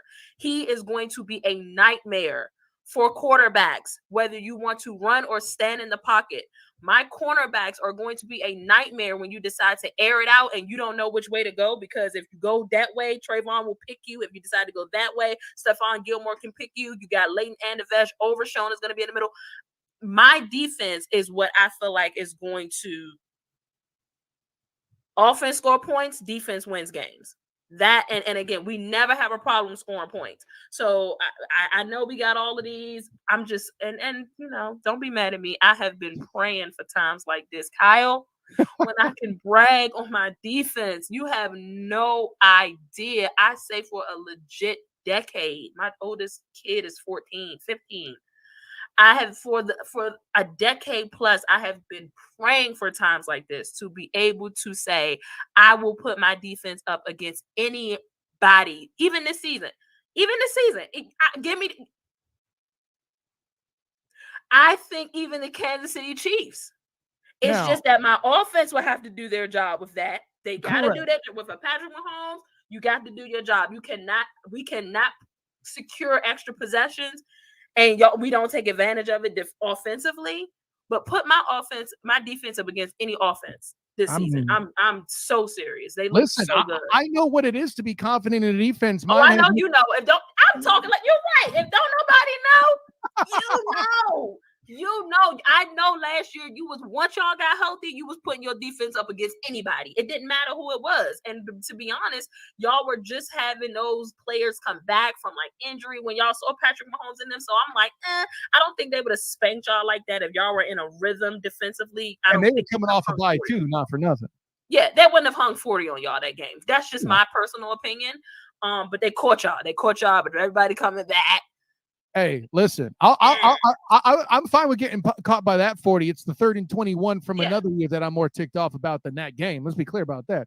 I can't be ticked. Patrick LaVon Mahomes II just went all Patrick LaVon Mahomes II on people. It's okay. Should I be hurt by witnessing greatness? No. Yeah. But what I'm saying is when your defense was on, you would have put your defense up against them. You know what I'm saying? Because that's just how you coming in here and saying top 2, but not 2. When I see what I see in my part of the building, I mean that's That's confidence. I mean, and listen, maybe I have a blind spot because I was in the building when Walker Little as a backup left tackle shut down Micah Parsons, but we ain't got to talk about that here. That doesn't have to happen. Here's another bold take, and I want everybody to hear me. This ain't even a bold take. I have my student of the game branded pen writing it down if you need. I'm just this is what it is right here, Kyle. Did you see what Micah Parsons did to that Hall of Famer Tyron Smith in practice? That's a funny thing, isn't it? Trent is next, baby. Trent is going down. Okay, all right. Trent is going down. I can't wait to see it. I gotta beat y'all that game. I have us. Coincidentally, I have us beating y'all in the regular season. I mean, it's a Dallas thing to beat y'all when it really won't matter as much. Well, I wasn't going to say nothing about that, but that makes sense. I have other teams doing the same thing. I'm not talking trash on the Cowboys. And listen, I said it last week when I was talking with Lee Vowell about it of 12th Man Rising. There's so much change that's happened for the Niners over the past 2 seasons. Please tell me how what's going on now is any different than last year. So the Cowboys coming and taking care of business in the regular season. Who's ruling it out? Not me. Yeah. Unless somehow Brock Purdy goes all sheriff again and does the thing. It's going sheriff against the Cowboys. That's a headline. Anyways. While I have you, Kyle, who do you want to be your all starting quarterback? Whoever the hell can stay healthy, man. Listen, I'm not that picky. I mean, come on, man. But do you have to be though with Kyle Shanahan? Like, just stay healthy. That's my point. That's so true. That's so freaking. You talk about you're such a historian telling stories about some young girl who couldn't have been you because you look entirely too young. He says, flattering the guest. But in that time frame, Daddy Shanahan, I don't care who you hand the ball to. He can run it for 1 billion yards. If one of them happens to be Terrell Davis, great. If one of them happens to be Reuben Drones, it just doesn't matter. Okay. Tell me Kyle isn't doing that same ish as his dad at the quarterback position. He's the quarterback whisperer. I watched Brock Purdy play at a bowl game here. It keeps changing the brand, so I forget if that was still the Camping World Bowl at that time or whatever. Iowa State facing off against Notre Dame in one of the games, and I forget the other game. It's a little important. No, I don't. Oregon State, or excuse me, Oklahoma State. In neither game did he impress me. Breece Hall did, but that's another conversation. Hopefully, your guys can stop him if you're a Cowboys fan. If he's even playing, hopefully he's 100% from injury. Whole other question. Sure. But yeah, I mean, there's a lot of movement there in that Kyle Shanahan group, and you're not wrong. So, I mean, I'm more than happy to throw it just doesn't matter defense on there. And matter of fact, I think I'm doing that. Just stay healthy. Just stay healthy. For the love of Pete. Here's the deal. Here's my theory really quick. I feel like if Jimmy was still there, he'd probably go with Jimmy. Sure, but that couldn't happen. That couldn't happen. If it was like Jimmy, Brock, Lance, like for the sake of. I mean, listen, I like that you find in the drama. It would make for great sports after dark banter. The 4 of you would be great. I have no question, but it plays in. Jimmy's contract was just too damn big, y'all. Yeah, that's true. No way. There's no way. Way too big. But I mean, there's probably an office joke somewhere in there, so we'll transition off of that topic. Anyways, Lady Ash, an honor, joy, and privilege. We had a banger here of a segment, and a part of what's going to be a great episode overall, I am sure. And listen, this is what I do to make sure I have fun talking about the Cowboys. Instead of dunking on Big Jim, I bantered with you, and I'm a better man for it. Lady Ash, tell the world where you and your crew can be found. Thank you so much. Thanks again for having me, Kyle, man. I'm glad we made this happen. Dope show, dope platform. You can find me on Twitter and Instagram at AshleyBaker_21. Please make sure you guys go follow the Sports After Dark Twitter page as well. That's Sports A Dark _. Make sure you join the Sports After Dark community. It's pinned right at the top. Before you even do any of that, go to your YouTube and search Sports After Dark.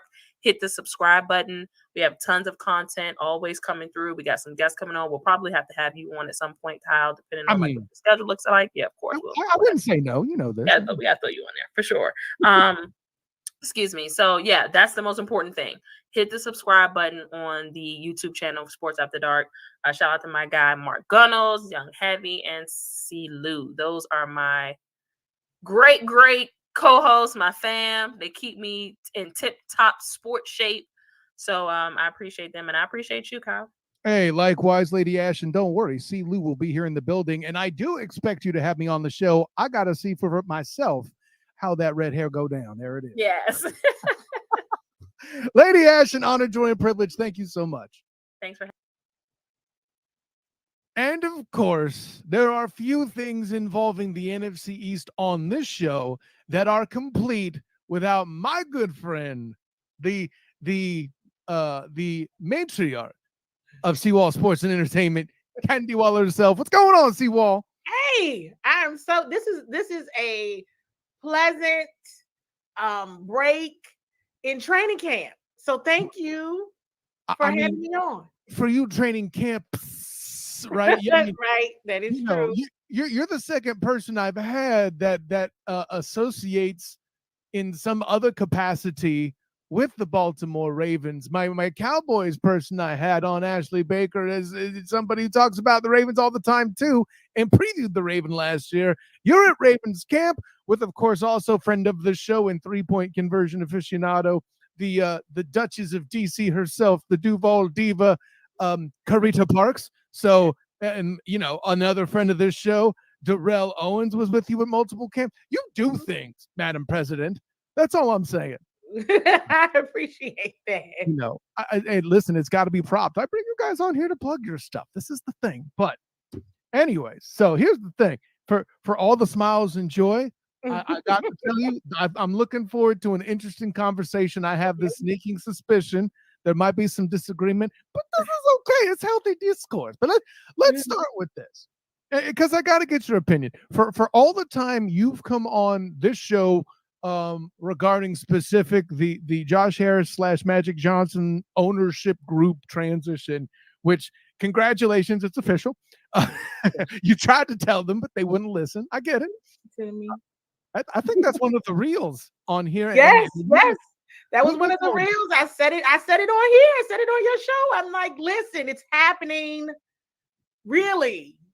Seriously. I mean it. Believe me. Please. And nobody still didn't. And you were right. Told you. You tried to save him, CWall. That's okay. I did try to save him. Yep, CWall tried to save him. But with all that in mind, I have to get your opinion. Like, we've talked at length about how I feel about the Red Tails. Sorry, Commander, and the name and all that. And we've been assured that a name change is forthcoming. But now I'm forced to laugh with some element of a comedy that there is actually a petition out there to put it back to REDSKINS. Does that actually have legs? Here's what I'll say. I think with the new ownership group, majority of them grew up in the Washington metropolitan area. And at their ownership press conference, it was the same day as the pep rally, they dropped that name several times while they were reminiscing about their days going to RFK Stadium and just the Super Bowl years and all of that. And so the reality is it's difficult to talk about those years and not use the previous name. I mean, that was the name of the team. I mean, that was the name. It's a part of history. It's a part of people's lives. It's a part of my life. It's a part of, whether you were a fan or not, you grew up watching the name. That's who they were, right? Until a couple years ago. And so I think with the push to bring back the nostalgia, they're involving a lot of the Washington alumni players in a lot of their events. You see them everywhere. There was a huge amount of them at the ownership press conference, as well as at the pep rally. They had a huge brunch for them. You got to see all the photo ops with they call them the Washington Legends. And then that grew some legs too, is right, because it didn't say Washington Commanders Legends, it said Washington Legends. So it makes everyone say, okay, what are they going to do? What are they going to call them next? So I'm not saying they're changing it, but what I am saying is It has legs. It has some legs, especially with talk now that the team will more than likely, it sounds like, could end up back in DC. All this talk about RFK and the nostalgia there, that it really could be back in DC. Now, Virginia's making a play for it. The current location in Maryland is absolutely making a play for it. But there's just something about this ownership group and the talk of getting back to that time and what it meant to get back to that time, and really honoring those fans that have stuck around through all of the muck, right? Going from the highest of the highs to the lowest of the lows, so to speak, and wanting to connect with that group. Hey, did everybody think it? Nobody knew that Dan Snyder was really going to sell until I tried to tell him, and nobody believed. But I didn't know either until I really found out. Like, this is really true. Okay, this is really true. So it's possible. I will say that it's a lot of comfortability using that old name. I'll say that. Okay, and I'll put it this way, and this is more kind of an opinion question by any stretch of the imagination, sure. But in this climate, such that it is, because listen, I get favoring to the storied history of the REDSKINS and all that, and listen, the Hogs. Listen, I still refer to myself as a Hog because let me tap the sign again, offensive line, all of that. Shouts to Aaron Evans, the original painter. The punchline for me is, if I'm Magic Johnson and I'm getting touted as a piece that's a minority element in this ownership group, in this political climate that we have today, regardless of what side and on which aisle anybody sits in or any of that, that's gonna have an impact to, I don't want to use the word credibility, but to his credibility. Yes. I mean, it depends on if it's who it's offensive to, right?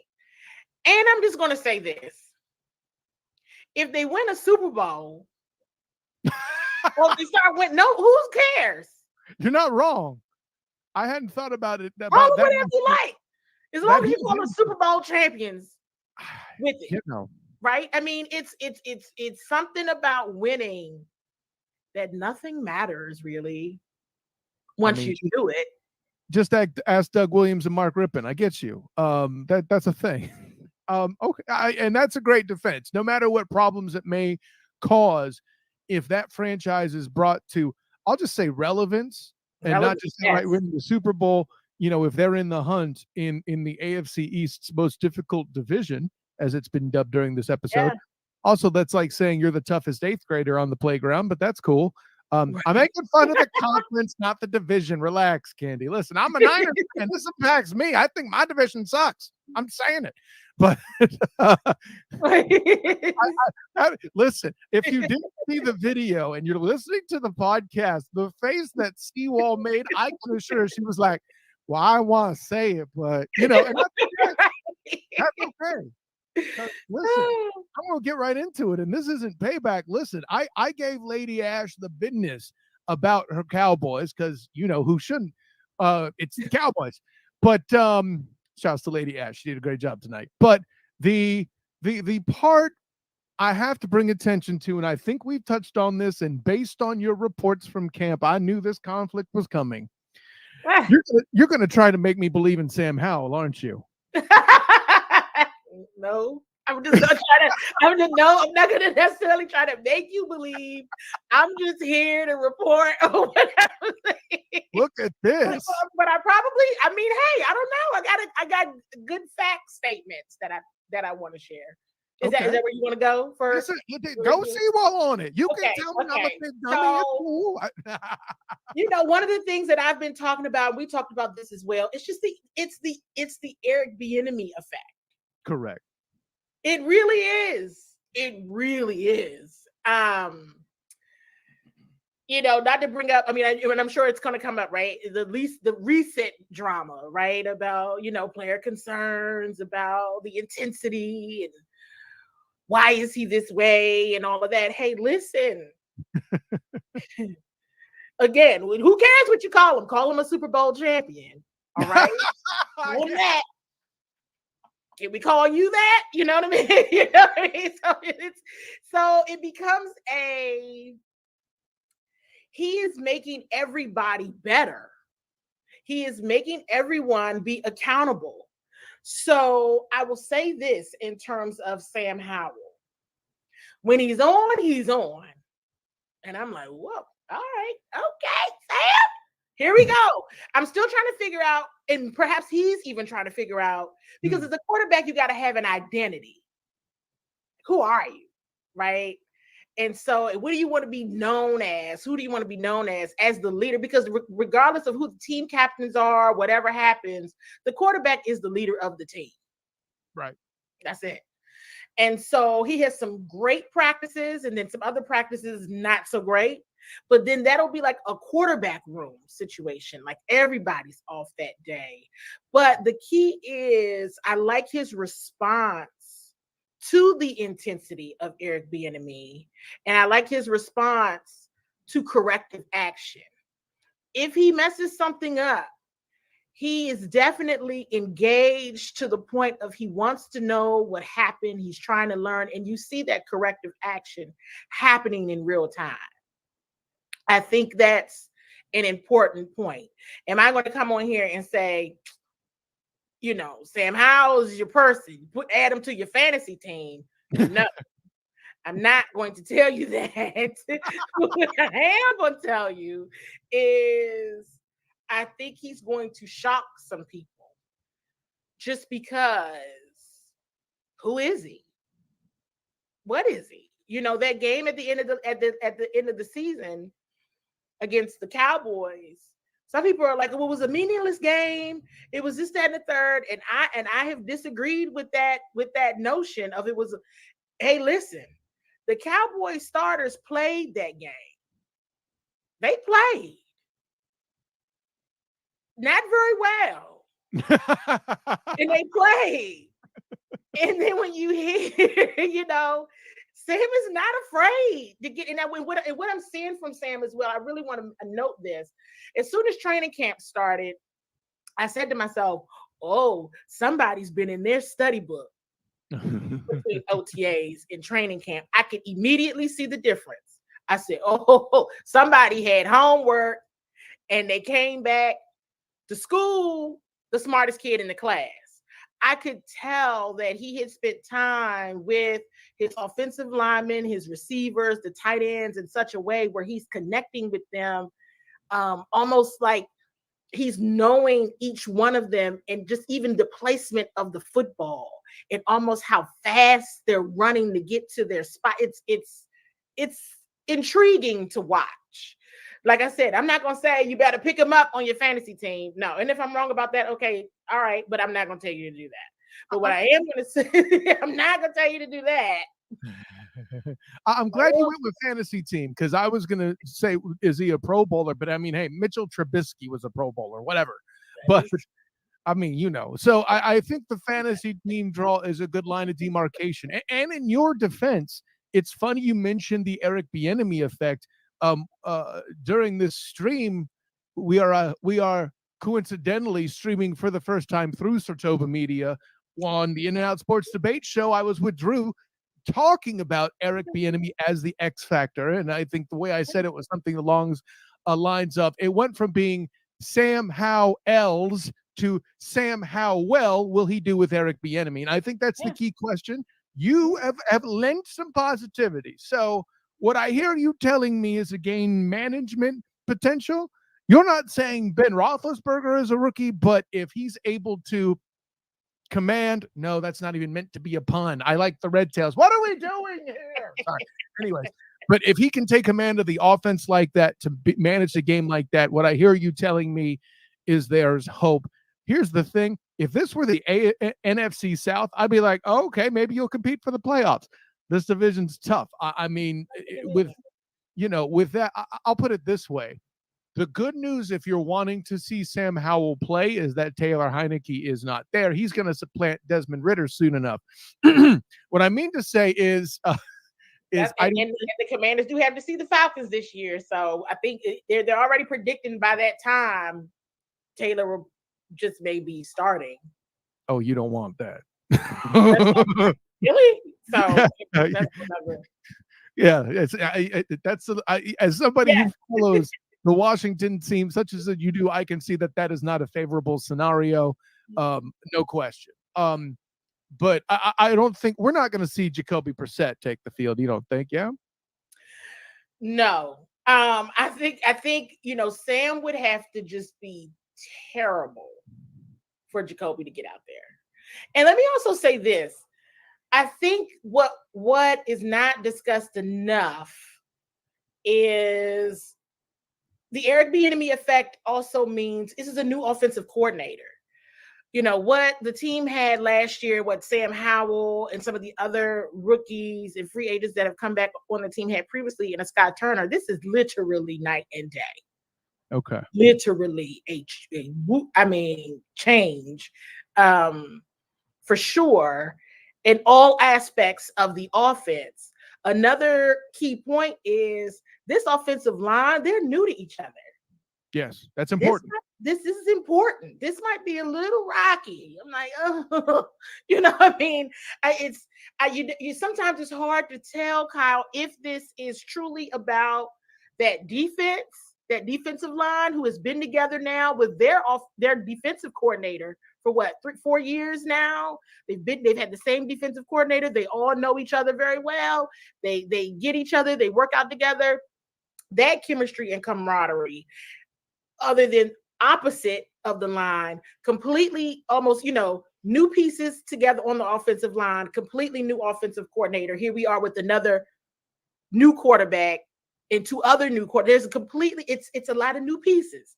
Now, I'm not trying to say that in terms of a excuse thing, but that stuff matters, especially early in the season. It matters. So I don't think we'll see Jacoby in a regular season game again, unless Sam just stinks. And barring injury as well. Barring injury, right? Correct. Right. And that's. I'm glad you mentioned that. First of all, you're going to talk to me about O-line chemistry. After spending the past season that I have covering UCF with the black and gold banneret and talking about bringing in a bunch of transfers, how that all had to gel. And I'm gonna tap the sign again. Bump, bump, bump. I think that's super important. And I guess this is a bad time to mention that I hope you're still getting Christmas cards from Niner fans for Trent Williams. I hated to see him go. I would just say, like, hey, he's not been replaced. That. Yeah. You don't just replace him. Hey, ask the Browns about Joe Thomas as they watched his induction last week. Okay, I get it. And that is a thankless job. People do not recognize the importance of offensive line enough in the success of quarterback play. I mean, your overall offense. You don't live in my district. I can't vote for you. So those... no. And see, with that in mind, and that's. First of all, I mean, you mentioned the Eric Bieniemy effect. He's more disciplined, at the very least. I mean, players are complaining, but at least at the end of the day, I have a feeling that Coach E will at least, nudge Coach Rivera on the shoulder to remind him that they're still playoff eligible. But sorry. Please, somebody, because that was definitely a meltdown day for CWall at the end of this. I don't melt down often, but that was one that will go down in the history books. Funny story, seriously. Darrell didn't even want me to do a show after that. He said, "You know what? Don't do it." He said, "Why don't you sit this one out, boss? Madam President, you know." You're not with it. You're not. I had a real meltdown on that one. Like, oh, yeah, it was not pleasant. Did you require an impromptu frosty adult beverage party? Yes, I was so sad. And I tried to keep emotions out of it, but I was really stunned that no one knew or no one had told him that they were to be eliminated out of the playoffs. Yeah, I didn't know that. Well, there you go. With as good as this team was last year, I feel like it's weird for me. And maybe, again, I'm just that hung up on Sam Howell. Listen, I make no secret on this or any of the shows I do, whether it's, me here on the Student of the Game, whether I'm talking NFL or college on the Huddle Up podcast, bing, whether I'm on the Black and Gold Banneret talking UCF and the ACC comes up, bing.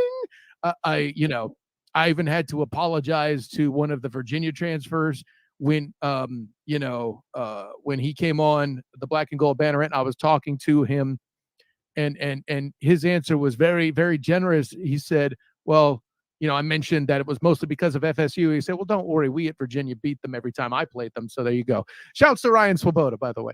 Anyways, if you play the Detroit Lions and you see him, I don't know that let me look at the schedule. We can find out if they do. This is why Kyle takes notes, right? Isn't that a friendly segue? No, I don't think you play the NFC, or wait, you do not play the NFC's North. It's the Cowboys that play the Lions. You play the team that would be in last in that division last year, and I believe that would be the Bears. So there's that. Yep. Another Thursday night game. It's just in FedEx Field this year. No, that works in your favor. Chances are Justin Fields will probably be trying to recover from last week's beating as he runs for his life. Did I say that out loud? Sorry, Bears. With that in mind, as much as the Commanders did succeed, you're going to tell me an airplane logo with that maroon and gold wouldn't look good? Come on now, y'all. Anyways, I can't again. I'm sorry. How do they have the ability to lift from last year? Because other than some key snafus, they were playoff competitive for a very long time. It was looking like the NFC East just might send 4 teams, and then they didn't. Right. Does this team have the ability to build on that? And B, what is it that will do that? We've talked about the Eric Bieniemy effect. I'm going to assume that's part of it, but what else is there? Well, so I want to go back to your point. I mean, yes, I talk about the Eric Bieniemy effect. Yes, I mentioned the offensive line. I mentioned that this offense is new, right? But here's the reality. Quarterback play was the factor. I mean, Coach Rivera not knowing that they were being eliminated, yes, but the quarterback play was a factor in why they didn't get into the playoffs. That was a key factor. And I'm going to tell you who said that to me. I'm going to share this with you, Kyle. We were down at the Super Bowl in Phoenix, where we first met and been besties ever since. What a party, though. Right. It was a party. It was. Anyway. Oh my God. Okay, no, we'll talk about that later. So it was Jimmy Johnson when we did the Fox Sports Media Day. Mm-hmm. And I had questions with him. I said, exactly what you just said. I almost said it exactly. It was like the NFC East could have sent 4 teams. They got 3 teams in the playoffs. Washington Commanders were out in the cold. What do you think the key? What kept them out? What really kept them out? And he said, not to rag on them, they were only a game out of the playoffs. He said because they got a really good team, but they have to figure out the quarterback situation. So if they figure out the quarterback situation, you're in the playoffs. You're only a game out, right? Mm-hmm. So as much as I'm like, okay, Sam, first year, new offensive coordinator, new pieces to this O-line. Honestly, Kyle, it might matter to me, but in the grand scheme of everything, it doesn't matter. The quarterback play has to be good. It has to be good. It doesn't have to be great. It has to be good. Most games of this season, minimal mistakes, even with all the newness. They have to come out fast and they have to be consistent throughout the season in order to make the playoffs. And I'm not saying in order to win the division. I'm saying in order to make the playoffs. I think the quarterback, the pieces, it's important. As much as I would like to put a lot on defense, and the whole notion defense wins championships. Hey, listen, they're out there. Hey, offense and field goals out here winning championships. Okay, we've seen the playoffs be decided by a field goal because these teams are able to score 20 plus, 30 plus points. We just saw that in this past Super Bowl. Quarterback play, it's got to be good. And as much as I don't want to put that pressure on Sam, it's there. Right. It's there. Well, and I think you made like you say, it's not about the defense. I couldn't disagree anymore with your statement in that if you're telling Sam, hey, just don't bleep up, make the right throws, let the miracle recovery of Brian Robinson work in your favor. Let's get the running game involved. Make the passes when you need to. Basically, do your poor man's version of Russell Carrington Wilson at the beginning of his career, such as you are yours. We have something here. I'm not trying to tell you you're trying to model that Seahawks team, but you're trying to model that Seahawks team in that way. And defense will win. I'm not going to say championships here because I don't think anybody's trying to pick the Red Tails, Commanders as a Super Bowl candidate. But, if the idea is to be at least as close to the playoffs as you were last year, I agree with you. All that's in effect. And I'll put it this way, CWall, you have another very large obstacle, the schedule. That's going to be a very unfortunate and interesting thing. And with that, I am going to ask you for your record prediction for the Washington Red Tails, the Commanders. Well, I'm seeing a lot of people that say, and this is for everyone, right? Barring any injury. Oh, they'll win 5 or 6 games. Now, that's low. I definitely have this team winning at least 10 games. What is it now? 17 games, 16? I don't even know how many games it is in the season. 18 weeks, 17 games. So that would be 10-7. You're telling me. So right, they will. Give them 11. I will. I'll be that big. That's I'm being really like crazy with that. But I'm gonna give it. I would give them that. I doesn't surprise you. Admit it. But I am giving that, and I'm gonna tell you why. Please. Everybody's on the clock. Mm-hmm. This is a new ownership. Everybody's here because of when the team got sold. It made no sense to make changes at that time. Let's just be honest, right? I think you're 100% correct. But if you have spent $6 billion on something, I want to see some results. First of all, because you said that, I feel that I have to say $6 billion. Okay.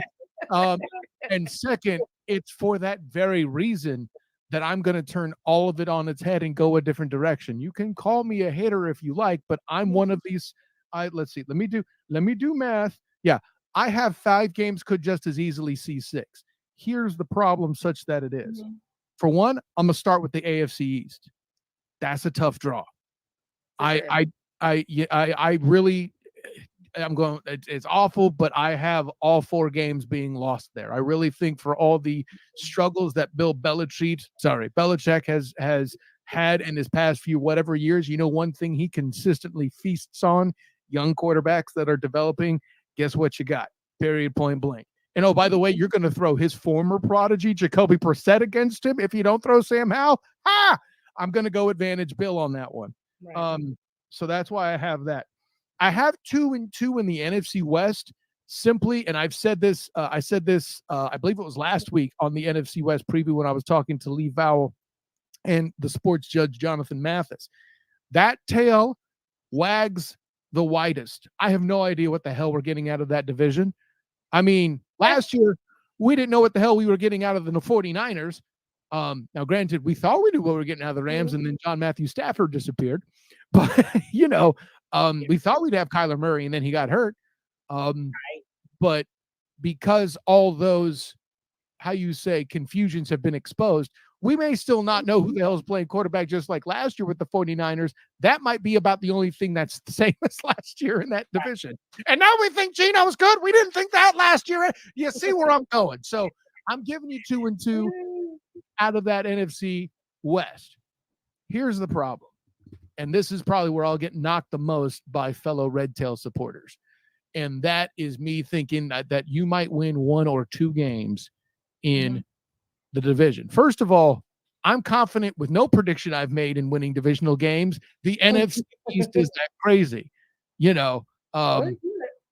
but with the way defense has become such a mainstay in this division, that too works against one Sam Howell. And listen, I love Eric Bieniemy, but you're giving me a young passer and no protection.